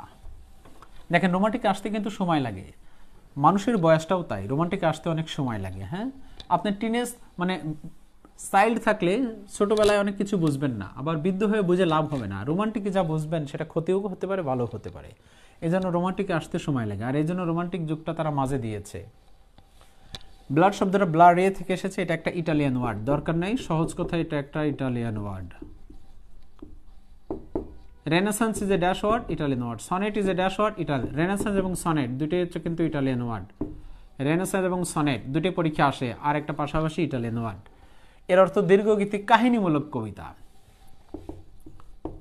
দীর্ঘগীতি একটা কাহিনী, কাহিনীমূলক কবিতা। দীর্ঘগীতি কাহিনীমূলক কবিতা, একটা কাহিনী বলবে। এখানে অনেক কিছু বলা যায়, দরকার নাই। এটা হচ্ছে একটা ইটালিয়ান ওয়ার্ড, এর অর্থ দীর্ঘগীতি কাহিনীমূলক কবিতা। এর সংজ্ঞাটা লিখি, এ লং ন্যারেটিভ। এ লং ন্যারেটিভ পোয়েম, একটা দীর্ঘগীতি কবিতাকে বলা হয় ইপিকও বলা হয়, আবার ব্লাডও বলা হয়। এটাকে ইপিকও বলা যায়, সংজ্ঞা একই, ইপিকও বলা যায়, ব্লাডও বলা যায়। তবে ইপিকের সুপারন্যাচারাল পাওয়ার থাকবে, ব্লাডের সুপারন্যাচারাল পাওয়ার থাকবে না। যদি এই সংজ্ঞাটা কারো ভালো না লাগে তাহলে এটাও লিখতে পারেন, romantic, romantic pop song, pop song, it's call blood. যদি এটাও কারো ভালো না লাগে, এটা লিখতে পারেন, কবিতাকে ব্লাড বলে। ব্লাড হচ্ছে দুই প্রকার, ব্লাড হচ্ছে দুই প্রকার, ব্লাড হচ্ছে দুই প্রকার। একটা হচ্ছে লিটারেরি ব্লাড, লিটারেরি ব্লাড। এই লিটারেরি ব্লাডে পরীক্ষা আসে। আরেকটা দ্বিতীয়টা ফল্ক, ট্র্যাডিশনাল, পপুলার। এটা কখনোই আসে না, আসবে না, এজন্য লিখলাম না, যেটা আসে সেটা লিখি। ব্লাড বা literary ballad example, the rime of the ancient mariner, the rime of the ancient mariner, mariner. এটা একটা যদিও কবিতা ST কোলরিজের। এবার আমি কনসেপ্ট ক্লিয়ার করে দেই, প্রথমে শুনি, বুঝি, লিখি, তারপরে কোশ্চেন করি। শেক্সপিয়ার তার হ্যামলেটের মধ্যে একটা কোটেশন বলেছিল, অনেকগুলি কোটেশনের মধ্যে, listen to many, speak to a few. অল্প বলো, অধিক শোনো। জ্ঞানীরা আগে শোনে, পরে কোশ্চেন করে, আর বোকারা একটু শোনে, একটু কোশ্চেন করে। তাহলে আপনারা কি জানেন? ব্লাড শব্দটা ব্লাড এ থেকে এসেছিল, একটা ইটালিয়ান ওয়ার্ড, যার অর্থ দীর্ঘগীতি কাহিনীমূলক কবিতা। সহজ কথা, এর অর্থটা আসছে, এটা ড্যাশ ওয়ার্ড, ইটালিয়ান ওয়ার্ড। পাশাপাশি রেনেসান্স, ফ্রেঞ্চ ওয়ার্ডও বলা যায়, তবে Renaissance Italian word, right. Sonnet এবং রেনেসান্স দুটোই ইটালিয়ান ওয়ার্ড, ব্লাডও ইটালিয়ান ওয়ার্ড। ব্লাডের সংজ্ঞা, a long narrative poem, romantic pop song, কবিতাকে ব্লাড বলে। এটা ইটালিয়ান ওয়ার্ড এবং সংজ্ঞাটা এটা দুই প্রকার, একটা লিটারেরি ব্লাড, একটা ফল্ট ট্র্যাডিশনাল পপুলার। ফল্ট দরকার নেই ভাই। লিটারেরি ব্লাডের example rime of the ancient mariner. Rime of the ancient mariner একটা কবিতা, এস.টি. কোলেরিজ একটা কবিতা rime of the ancient mariner, অথবা এটা লিটারেরি ব্লাডের একটা এক্সাম্পল। এবং লিটারেরি ব্লাডের যে এক্সাম্পল এটা বিশেষ পরীক্ষার কোশ্চেন, এটা নিঃসন্দেহে বিশেষের একটা কোশ্চেন। তাহলে আমরা রোমান্টিক যুগ সম্পর্কে যতটুকু জানলাম, এবার রোমান্টিক যুগের বিখ্যাত ব্যক্তিগুলি সম্পর্কে জানি। রোমান্টিকের থেকে যতটুকু জানলাম দ্যাটস এনাফ। জেনে নেই রোমান্টিক পিরিয়ডের নাম জানলাম, ডিউরেশন জানলাম, সেঞ্চুরি জানলাম। সেঞ্চুরি খুঁজতে গিয়ে ভিক্টোরিয়ান পিরিয়ডের নাম জানলাম, ডিউরেশন জানলাম, সেঞ্চুরি জানলাম। রোমান্টিক পিরিয়ডের অপর নাম হচ্ছে গোল্ডেন এজ। রোমান্টিক পিরিয়ডের অপর নাম হচ্ছে golden age of lyrical ballad. Golden age দ্বারা বুঝলাম এলিজাবেথেন পিরিয়ড। এলিজাবেথেন পিরিয়ড মানে রেনেসান্স, এবং এলিজাবেথেন পিরিয়ডের বিখ্যাত একটা কোটেশন। আর লিরিক্যাল ব্লাড বললাম উইলিয়াম ওয়ার্ডসওয়ার্থের 19টা কবিতা, এস.টি. কোলেরিজের মাত্র 4টে কবিতা। এবং লিরিক্যাল ব্লাডে মূলত এল.বি মাত্র 23টা কবিতা আছে, যা পাবলিশড হয় 1798। এই সময় রোমান্টিকের যাত্রা শুরু হয়। লিরিক আলাদা জানলাম। লিরিক শব্দটা হচ্ছে Greek word, it's a short poem, short and then epic. Tintern Abbey একটা কবিতা উইলিয়াম ওয়ার্ডসওয়ার্থের, এক্সাম্পল লিরিক। ব্লাড থেকে জানলাম ব্লাড শব্দটা ইটালিয়ান ওয়ার্ড, সনেট শব্দটা ইটালিয়ান ওয়ার্ড, রেনেসান্স শব্দটা ইটালিয়ান ওয়ার্ড। এর সংজ্ঞা এ লং ন্যারেটিভ পয়েম অথবা রোমান্টিক পপ সং অথবা কবিতাকে ব্লাড বলে। ব্লাড হচ্ছে দুই প্রকার, একটা লিটারেরি ব্লাড, এর example rime of the ancient mariner, S T. কোলেরিজের কবিতা। আর একটা ফল traditional popular ballad, the cruel mother to a corbies, দরকার নেই। এবার রোমান্টিক যুগের বিখ্যাত কবি কে কে আছে সেগুলি সম্পর্কে একটু জেনে নেই। রোমান্টিক পিরিয়ড থেকে অবশ্যই কোশ্চেন কমন পাবেন ইনশাল্লাহ। আর রোমান্টিক পিরিয়ডের মাত্র 4জন ব্যক্তি আমরা পড়ব। উইলিয়াম ওয়ার্ডসওয়ার্থ, WORDS, দেখেন ওয়ার্ডস একটা শব্দ অর্থ, এরপর ওর্থ, WRTS, ওয়ার্ডসওয়ার্থ, ওর্থ মানে মূল্য, value, price. S T. Coleridge, Samuel Taylor Coleridge, COLERIDGE। এরপর হচ্ছে P.B. Shelley, SHEEY, Percy Bysshe Shelley মানে পাশের বাড়ির শেলি বা পাশের বাড়ির শালি, বা বাংলাদেশ পুলিশ সার্ভিস, মনে রাখার জন্য। আরেকজন ব্যক্তি, 3জন ব্যক্তি এরা জন কিটস দেব কিনা ভাবছি, আচ্ছা দিয়ে দিই, হ্যাঁ জন কিটস, এই 4জন ব্যক্তি পড়বেন রোমান্টিক পিরিয়ড থেকে। wait, haven't enough search in my phone, just minute.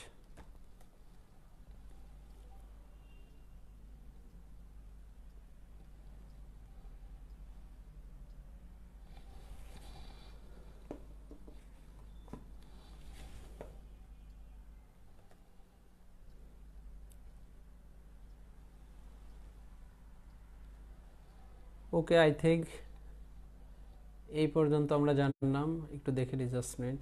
হ্যাঁ, আই থিঙ্ক চার্জ হচ্ছে। সো আমরা একটা গ্লান্স যতটুকু জানলাম একটু কনসেপ্টটা জেনে নেই। রোমান্টিক পিরিয়ড সবচেয়ে বেশি ইম্পর্টেন্ট সাহিত্যের মধ্যে সেকেন্ড হিসেবে। প্রথম রেনেসান্সের পরে ইংরেজি সাহিত্যে যদি কোনো জায়গা থেকে কোশ্চেন বেশি আসে সর্বাধিক, তাহলে সেটা হচ্ছে রোমান্টিক। রোমান্টিক পিরিয়ডে আমরা নাম জানলাম, ডিউরেশন জানলাম, সেঞ্চুরি জানলাম। সেঞ্চুরি খুঁজতে গিয়ে অন্য সেঞ্চুরি আমরা একটু জেনে আসলাম। রোমান্টিক পিরিয়ডের অপর নাম golden age of lyrical ballad. শুধু গোল্ডেন এজ দ্বারা এলিজাবেথেন পিরিয়ড, দ্যাট মিনস রেনেসান্সকে বুঝলাম, গল্প করলাম। আর লিরিক্যাল ব্লাড দ্বারা উইলিয়াম ওয়ার্ডসওয়ার্থ এবং এস.টি. কোলেরিজ দুজনকেই বুঝলাম বা গল্প করলাম। এবং লিরিক শব্দটা আলাদাভাবে জানলাম, ব্লাড শব্দটা আলাদাভাবে জানলাম। এরপরে রোমান্টিকের যেহেতু কোনো শাখা প্রশাখা নেই, সরাসরি আসবে যেরা কোন যুগের কবি, এরা হচ্ছে রোমান্টিক যুগের কবি উইলিয়াম ওয়ার্ডসওয়ার্থ, এস.টি. কোলেরিজ, লর্ড বলা হচ্ছে Parsi Bysshe Shelley, John Keats. এই 4জন ব্যক্তি খুবই খুবই খুবই ইম্পর্টেন্ট। এছাড়াও 1-2জন ব্যক্তি আছে, যেমন William Blake, song of innocence, song of experience, 1-2টি গ্রন্থের জন্য। লর্ড বাইরন আছে, অথবা জেন অস্টেন, একজন ফিমেল রাইটার আছে। এই ব্যক্তিগুলি ইম্পর্টেন্ট। এই ব্যক্তি ছাড়াও আর 2-1জন ব্যক্তি আছে, William Wordsworth, S T. Coleridge, P.B. Shelley এবং জন কিটস। সেই ব্যক্তিগুলি সম্পর্কে একটু জেনে নেই। দেখুন, একজন ব্যক্তি আছে লর্ড বাইরন, BYRON, তাকে বলা হয় রিবেল পয়েট, বিদ্রোহী কবির সাথে তুলনা করা হয়। এবং তার বিখ্যাত একটা গ্রন্থ হচ্ছে ডন জুয়ান। এটা একটা ইপিক অথবা স্যাটারিক্যাল ইপিক। এবং ছোট্ট করে জানি পাবলিশড হয় 1819 সাল। 1719 সাল রবিনসন ক্রুসো, 1819 সালে ডন জুয়ান। এই ব্যক্তি থেকে এই দুইটা পড়বেন এনাফ। আর এই ব্যক্তি বিদ্রোহী কবি কাজী নজরুল ইসলামকে বলা হয়, এই ব্যক্তির সাথে কাজী নজরুল ইসলামকে তুলনা করা হয়। তাহলে দেখেন বিখ্যাত একজন ব্যক্তি এবং সেই ব্যক্তির নাম বলা হচ্ছে লর্ড বাইরন। লর্ড বাইরন একজন বিখ্যাত ব্যক্তি এবং লর্ড বাইরন ওয়াজ বর্ন 1788 থেকে বলা হয় 1824। তাকে বলা হয় রিবেল পয়েট, বিদ্রোহী কবি, কাজী নজরুল ইসলামের সাথে তুলনা করা হয়। তার একটা গ্রন্থ ডন জুয়ান, এটা ইপিক বা স্যাটারিক্যাল ইপিক। স্যাটার মানে হচ্ছে এজন্য ডন জুয়ানের মা ছিল, মায়ের বান্ধবী ছিল, মায়ের বান্ধবীর সাথে সে রিলেশন তৈরি করতে চেয়েছিল এবং তার মায়ের বান্ধবীর আবার হাজব্যান্ড ছিল। এজন্য সেই হাজব্যান্ড যখন তার ওয়াইফকে স্পর্শ করত তখন এই ডন জুয়ান তার উপর ক্ষিপ্ত হইতো। সেই point of view satirical epic হিসেবে তৈরি করা হয়েছে এবং ডন জুয়ান পাবলিশড হয় 1819 সাল। তাহলে দুটি question, Lord Byron, rebel poet কে বলা হয় লর্ড বাইরন, ডন জুয়ান কার লেখা, লর্ড বাইরনের লেখা, এটা ইপিক বা স্যাটারিক্যাল ইপিক এবং এটা পাবলিশড হয় 1819 সাল। দেখেন তো এই ব্যক্তি থেকে এই দুইটা ছাড়া কি আর কখনো কিছু এসেছে? মনে হয় না। একটু গল্প করি, দেখেন Anglo Saxon, middle age, renaissance, neo classical, Romantic, কয়টা যুগ? 5 নম্বর যুগ। অ্যাংলো সেকশনে কোনো ফিমেল রাইটার নেই, মিডল এজে কোনো ফিমেল রাইটার, রেনেসান্সে একজন আছে, সেই ব্যক্তির নাম হচ্ছে কুইন এলিজাবেথ। নিও ক্লাসিক্যাল ফিমেল রাইটার নেই, রোমান্টিকে একজন আছে জেন অস্টেন। তাহলে দেখেন কুইন এলিজাবেথ থেকে একটা কোশ্চেন অবশ্যই আসবে, যদি মিস্টেক হয় তাহলে এই রোমান্টিক পিরিয়ড একজন ফিমেল রাইটার জেন অস্টেন থেকে অবশ্যই আসবে। তাহলে হয় এই ব্যক্তি, না হয় এই ব্যক্তি, এই ব্যক্তি মিস হলে এই ব্যক্তি, এই ব্যক্তি মিস হলে এই ব্যক্তি। যুগ আলোচনা করছি 5টা, কিন্তু ফিমেল রাইটার পেলাম কয়টা? 2টা। তাহলে এই ব্যক্তি আমরা জানি রোমান্টিক পিরিয়ডের জেন অস্টেন বা জন অস্টেন, AUSTN। পড়বেন একটু টেকনিক্যালে, দেখবেন খুব ইজিলি কোশ্চেন কমন পেয়ে গেছেন। জেন অস্টেন 5 নম্বর যুগের মধ্যে থেকে 2জন ফিমেল রাইটার পেলাম। জেন অস্টেন বলা হয় anti romantic noblest, anti romantic noblest, অথবা এটাও বলা যায় ফিমেল নোবেলিস্ট। মূলত সে একজন ফিমেল মানুষ। হ্যাঁ, তার বিখ্যাত নোবেলস কতগুলি পড়বেন? 2-4টে দিলে এনাফ। হ্যাঁ, সেন্স অ্যান্ড সেন্সিবিলিটিস, সেন্স অ্যান্ড সেন্সিবিলিটিস। আরেকটা হচ্ছে pride, PRIDED, pride and prejudice, prejudice, অহংকার এবং কুসংস্কার। 2টা নভেল পড়বেন, সে একজন ফিমেল নোবেলিস্ট। জেনে বর্ণ 4টে, 4টে ইনফরমেশন। তাহলে দেখেন কুইন এলিজাবেথের যুগটা 1558 থেকে 1603, এর অপর নাম গোল্ডেন এজ, এর একটা quotation, first impression the best impression, Elizabethan লাস্টে বানাম THN। এই ব্যক্তি থেকে অবশ্যই কোশ্চেন এসেছে বিগত বছরগুলিতে। যদি এই ব্যক্তি থেকে না আসে তাহলে 55 নম্বর যুগ রোমান্টিক পিরিয়ড এই ব্যক্তি থেকে আসবে, কারণ a female writer, a female writer, এই ব্যক্তি হলে এ, এই ব্যক্তি হলে এ, দুজনে আমরা জেনে নিলাম যাতে সিম্পল একটা কোশ্চেন ইনশাল্লাহ কমন পাই। Sense and sensibilities, pride and prejudice, দুটোই নভেল। আর এই নভেল লিখেছে জেন অস্টেন, সে anti romantic novelist, female novelist. Romantic period এমন একটা পিরিয়ড যেমন কোনো ছেলে মেয়ে বা রাইটার নেই যে কবিতা লেখা ছাড়া অন্য কোনো কিছু লিখেছে, কিন্তু এই মহিলার এত সাহস ছিল যে রোমান্টিক যুগে এসে নভেল লিখেছিল, কিন্তু নভেলের মধ্যে কবিতার বৈশিষ্ট্যগুলি ছিল বলে তাকে এন্টি রোমান্টিক নভেলিস্ট বলা হচ্ছে। আমরা ছোট্ট করে এখানে জেনে নেই একটা নভেল, নভেলের জনক হচ্ছে Henry Fielding, HENRY, Henry Fielding. Henry Fielding নভেলের জনককে হেনরি ফিল্ডিং। হেনরি ফিল্ডিং এর একটা বিখ্যাত নভেল জেনে নেই। হেনরি ফিল্ডিং নিও ক্লাসিক্যাল পিরিয়ডের কবি, নিও ক্লাসিক্যাল যা আলোচনা করে এসেছিলাম, যদিও হেনরি ফিল্ডিং আলোচনা হয়নি, তারপরে জেনে নেই। তার বিখ্যাত একটা নভেল হচ্ছে অ্যামেলিয়া, আর একটা জানি টম জোন্স, এই দুটো জানলেই চলবে। Tom Jones, Tom Jones. খেয়াল করি আমরা রোমান্টিক পিরিয়ড আলোচনা করছি। রোমান্টিক পিরিয়ড একজন ফিমেল রাইটার জেন অস্টেন, তার 2টা টাইটেল, 2টা নভেল। যেহেতু নভেল, আমরা নভেলের জনক জানলাম হেনরি ফিল্ডিং। নভেল মানে উপন্যাস, বাংলায় উপন্যাসের জনক বঙ্কিমচন্দ্র চট্টোপাধ্যায়, ইংলিশ উপন্যাসের জনক হেনরি ফিল্ডিং। হেনরি ফিল্ডিং নিও ক্লাসিক্যাল পিরিয়ডের ব্যক্তি। তার বিখ্যাত নভেলস হচ্ছে অ্যামেলিয়া এবং টম জোন্স। তাহলে খেয়াল করি, অ্যামেলিয়া টম জোন্স কে লিখেছে? Henry Fielding. হেনরি ফিল্ডিংকে নোবেলের জনক বলা হয়। হেনরি ফিল্ডিংকে নোবেলের জনক বলা হয়। হ্যাঁ, আরো অনেক অনেক, যে লাভ অ্যান্ড ফ্রেন্ডশিপ, আরো অনেক অনেক কিছু বলা হয়। হ্যাঁ, লর্ড বাইরন লাগবে। হ্যাঁ, বাইরন অবশ্যই লাগবে। হ্যাঁ, এই যে বাইরন পড়ে ফেললাম। হ্যাঁ, মেজর ব্যক্তিগুলি আগে দিয়ে দিছি সাজেশন, এরপরে বাকি যে ব্যক্তিগুলি একটা দুইটা আছে সেগুলো আমরা ডিপলি আলোচনা করে জানছি। আবার জেনে নিই, রোমান্টিক পিরিয়ডের নাম জানলাম, ডিউরেশন জানলাম, সেঞ্চুরি জানলাম। রোমান্টিক পিরিয়ড অপর নাম golden age of lyrical ballad জানলাম, গোল্ডেন এজ জানলাম, লিরিক্যাল ব্লাড জানলাম, লিরিক জানলাম, ব্লাড জানলাম। রোমান্টিক পিরিয়ডের ব্যক্তিগুলির নাম উইলিয়াম ওয়ার্ডসওয়ার্থ, এস.টি. কোলিস অথবা পি.বি. Shelley, John Keats. এছাড়াও রোমান্টিক পিরিয়ডের আরও কিছু ব্যক্তি আছে যা স্টেপ বাই স্টেপ আমরা জানছি। তার মধ্যে একজন হচ্ছে জেন অস্টেন, দুইটা টাইটেল, দুইটা গ্রন্থ। এই দুটি গ্রন্থ নভেল, এজন্য অতিরিক্ত জানলাম। হেনরি ফিল্ডিংকে নোবেলের জনক বলা হয় এবং হেনরি ফিল্ডিং দুইটা শব্দ, তার দুইটা novels Amelia, Tom Jones.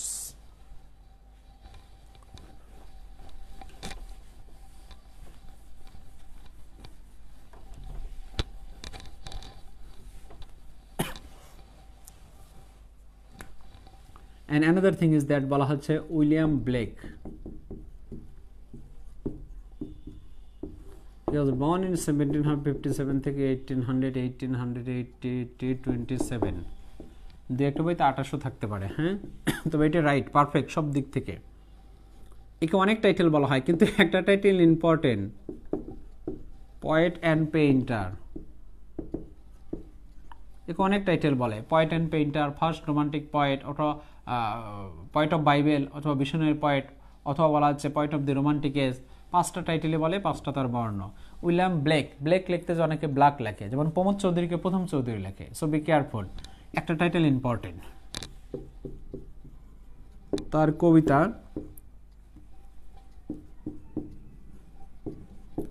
Songs of innocence, এটা সবাই জানে, পাবলিশ আর জানি না। Song of experience, publish 1794। তার একটা কোটেশনও জেনে নেই, all pray in their distress. দেখেন কত সুন্দর কথা লেখছে, ডিস্ট্রিয়ারি ডবল এস, ডিস্ট্রেস। কি সুন্দর কথা। All pray in their distress, দুর্দশায় পড়লে সকলেই প্রার্থনা করে, বিপদে পড়লে সকলেই প্রার্থনা করে, কিন্তু উইলিংলি প্রার্থনা কমই করে, অথচ দুইটার সময় প্রার্থনা করা উচিত। উইলিয়াম ব্লেক, ব্লেক থেকে আমরা 5টা ইনফরমেশন পেলাম। এই 5টা ইনফরমেশন খুব ইম্পর্টেন্ট। পয়েট অ্যান্ড পেইন্টার, এটা তার title. Song of innocent, song of experience, দুটো তার বিখ্যাত কবিতা এবং এই দুটো পাবলিশড হয়েছে। আর অতিরিক্ত একটা, all pray in their distress, দুর্দশায় পড়লে সকলেই প্রার্থনা করে। উইলিয়াম ব্লেক থেকে কখনো কখনো song of innocent and song of experience দুটো একসাথেও এসেছে। এই দুটো অনেকগুলি কবিতা, এখানে 26টা কবিতা আছে, এখানে 19টা কবিতা আছে, কবিতার সমগ্র। সং অফ ইনোসেন্টের সাথে ল্যাম্বের তুলনা করা হয়েছে, আর এক্সপিরিয়েন্সের সাথে টাইগারের তুলনা করা হয়েছে। মানুষ যখন ইনোসেন্ট থাকে তখন তাকে ল্যাম্বের সাথে তুলনা করা হয়, মানুষ যখন এক্সপিরিয়েন্স গ্যাদার করে তখন তাকে এক্সপিরিয়েন্সের সাথে, যখন এক্সপিরিয়েন্স গ্যাদার তখন তাকে টাইগারের সাথে তুলনা করা হয়। তার রাগ থাকে, ক্রোধ থাকে, হিংস্র থাকে, ইত্যাদি ইত্যাদি। কোশ্চেন করি, poet and painter K? William Blake. Song of innocence, song of experience কখন বলা হচ্ছে, পাবলিশড হয়েছে 1789। দেখেন তো 1789 আমরা জেনেছিলাম ফ্রান্স রেভলিউশন হয়েছিল, যার স্লোগান ছিল লিবার্টি, ইকুয়ালিটি, ফ্র্যাটার্নিটি, সাম্যমৈত্র, স্বাধীনতা। তাহলে এই সালটা ভুলে যাওয়ার কোনো অপশন নেই। যদি ভুলেও যান 1798 মনে থাকলে রোমান্টিকের অপোজিট। আর এর 5 বছর পর এটা পাবলিশড হয়েছিল। ব্লেকে বর্ণ 5টা, টাইটেল 5টা, গ্রন্থ 5টা, ইত্যাদি ইত্যাদি। তাহলে it's clear to you that William Blake একজন বিখ্যাত ব্যক্তি। ব্লেকের একটা টাইটেল পড়বেন, দুটো গ্রন্থ পড়বেন, একটা কোটেশন পড়বেন, এবং দুটো গ্রন্থ কখন পাবলিশড হয়েছে সেটা একটা গ্লান্স জেনে নেবেন। আর তার জন্ম 1757 সাল। 1757 সালে অনেক কিছু হয়েছিল, হ্যাঁ জানেন আপনারা। তার একটা গ্রন্থ সং অফ ইনোসেন্ট পাবলিশড হয় 1789, যে সময়টা ফ্রান্স রেভলিউশন হয়েছিল, যার স্লোগান ছিল লিবার্টি, ইকুয়ালিটি, ফ্র্যাটার্নিটি, সাম্যমৈত্র, স্বাধীনতা। হ্যাঁ, অনেক অনেক অনেক অনেক কিছু। আরেকজন ব্যক্তি স্যার ওয়াল্টার, এটা প্রাইমারির জন্য খুবই ইম্পর্টেন্ট। স্যার ওয়াল্টার স্কট, প্রাইমারিতে সর্বোচ্চ এই কোশ্চেনটা 8 বার রিপিট হয়েছে বা 6 বার রিপিট হয়েছে। স্যার ওয়াল্টার স্কটের একটা বিখ্যাত কবিতা দি প্যাট্রিয়ট, দি প্যাট্রিওইজম, স্বদেশ প্রেম। সে হচ্ছে রোমান্টিক পিরিয়ডে। তবে বিপি মানে ভিক্টোরিয়ান পিরিয়ডে একজন ব্যক্তি আছে রবার্ট ব্রাউনিং এর একটা কবিতা আছে দি প্যাট্রিয়ট, এটা একটা তার কবিতা। এই কোশ্চেনটা কমপক্ষে 6 বার, এই কোশ্চেনটা কমপক্ষে 8 বার। প্রাইমারিতে সর্বোচ্চ রেকর্ড করা কোশ্চেন এই দুটো রিপিট হয়েছে। তার মধ্যে থেকে বিসিএস এটা এসেছে রবার্ট ব্রাউনিং কোন যুগের কবি? ভিক্টোরিয়ান পিরিয়ডের কবি। এবং Robert Browning was born in 1812 থেকে 1889। আর স্যার ওয়াল্টার স্কট রোমান্টিক যুগের কবি। ছোট্ট করে জেনে নেই, স্যার ওয়াল্টার স্কট রোমান্টিক যুগের কবি, তার একটা কবিতা দি প্যাট্রিয়টিজম, স্বদেশ প্রেম। রবার্ট ব্রাউনিং ভিক্টোরিয়ান পিরিয়ডের কবি, তার একটা কবিতা দি প্যাট্রিয়ট, স্বদেশ প্রেম, এটা কবিতা। আর কবিতার জনক হচ্ছে Geoffrey Chaucer. Who is the father of English poem or poetry? CHAUCR, Geoffrey Chaucer. সংক্ষেপে লিখলাম কবি, পোয়েম অর পোয়েট্রি, কবিতা বা কাব্যগ্রন্থের জনক জেওফি চসার। তাকে অনেক কিছুই বলা হয়। রোমান্টিক পিরিয়ডের একজন বিখ্যাত ব্যক্তি। Who is the predecessors of romantic period? Sagar ভাই একটা কোশ্চেন করেছে, প্রেডেসেসর্স। দেখেন, প্রেডেসেসর্স, এই প্রেডেসেসর শব্দটা যদি আসে তাহলে অবশ্যই আমরা বলবো উইলিয়াম ব্লেক। প্রেডেসেসর্স মানে হচ্ছে অগ্রদূত। প্রেডেসেসর মানে হচ্ছে অগ্রদূত। প্রেডেসেসর একটা শব্দ আছে, যদি বলা হয় পায়োনার, PIONNER, পায়োনার মানে অগ্রদূত, এটা হচ্ছে William Wordsworth. No need. Predecessors of romantic age, William ব্লেককে রোমান্টিক যুগের অগ্রদূত বলা হয়। প্রেডেসেসর্স যদি বলা হয় পায়োনার তাহলে অবশ্যই বলবো উইলিয়াম ওয়ারসওয়ার্থ। কিন্তু প্রেডেসেসর আরেকটা শব্দের দিক থেকে ব্যবহার করা হয়, উইলিয়াম ওয়ারসওয়ার্থের সাথে এসটি কলিজের তুলনাকে বোঝায়। দুটো পয়েন্ট অফ ভিউ থেকে বোঝায়। প্রেডেসেসর্স বা পেকারসর বা প্রেডেসেসর, এই দুটো শব্দকে অগ্রদূত বলা হয়। তার আরেকটা শব্দ হচ্ছে পায়োনার, উইলিয়াম ওয়ারসওয়ার্থ। শব্দটা ভিন্ন হওয়ার কারণে ব্যক্তিটা ভিন্ন। আর প্রেডেসেসর্স আরেকটা বিষয়কে বোঝায়, সেটা হচ্ছে প্রেডেসেসর্স বা কোলাবোরেটেড বা সমসাময়িক। হ্যাঁ, এটা হচ্ছে হাইপারবোলিক একটা শব্দ। এটাকে উইলিয়াম ওয়ারসওয়ার্থের সাথে এসটি কলিজ তুলনা বোঝায়, যেটা উইলিয়াম ব্লেকের সাথে তুলনা করা হয় প্রেডেসেসর্স। কিন্তু নো নিড, দরকার নেই। ব্লেক পড়েছি, অতটুকুই এনাফ যে কোনো পরীক্ষার জন্য। স্যার ওয়াল্টার স্কটের একটা কবিতা দি প্যাট্রিয়টিজম। তবে শুধু প্যাট্রিয়টিজম কবিতা স্যার ওয়াল্টার স্কট, শুধু প্যাট্রিয়ট একটা কবিতা উইলিয়াম রবার্ট ব্রাউনিং ভিক্টোরিয়ান পিরিয়ডের। আর কবিতার জনক হচ্ছে Geoffrey Chaucer. William Wordsworth, S T Coleridge, P B Shelley, John Keats. এই চারজন আমরা বাকি ছিল। Lord Byron, William Blake, sir Walter Scott, Jane Austen, what should I say, এই তো এই ব্যক্তিগুলি এনাফ। হ্যাঁ, William Blake, Lord Byron, sir Walter Scott, Jane Austen. হ্যাঁ, এই চারজন ব্যক্তি আলোচনা করলাম, আর চারজন ব্যক্তি বাকি আছে। হ্যাঁ, এই চারজন ব্যক্তি কাকে ধরি বলেন? হ্যাঁ, যেই আলোচনা করবে সেই বিশাল।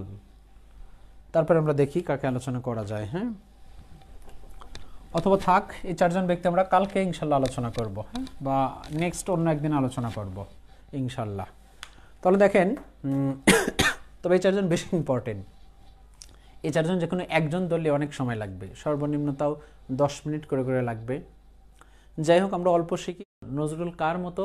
বাইরনের মতো। এখানে as if the like use আছে, এটা সিমিলার। মেটাফর হচ্ছে নজরুল ইজ বাইরন, নজরুল বাইরনের মতে, as if the like use নেই, এটাই মেটাফর। ওকে, বললে আরো অনেক বলা যায়, নেক্সট আবার ইনশাল্লাহ বলবো। হ্যাঁ, ভালো থাকবেন, সবার জন্য শুভকামনা রইল। আল্লাহ হাফেজ।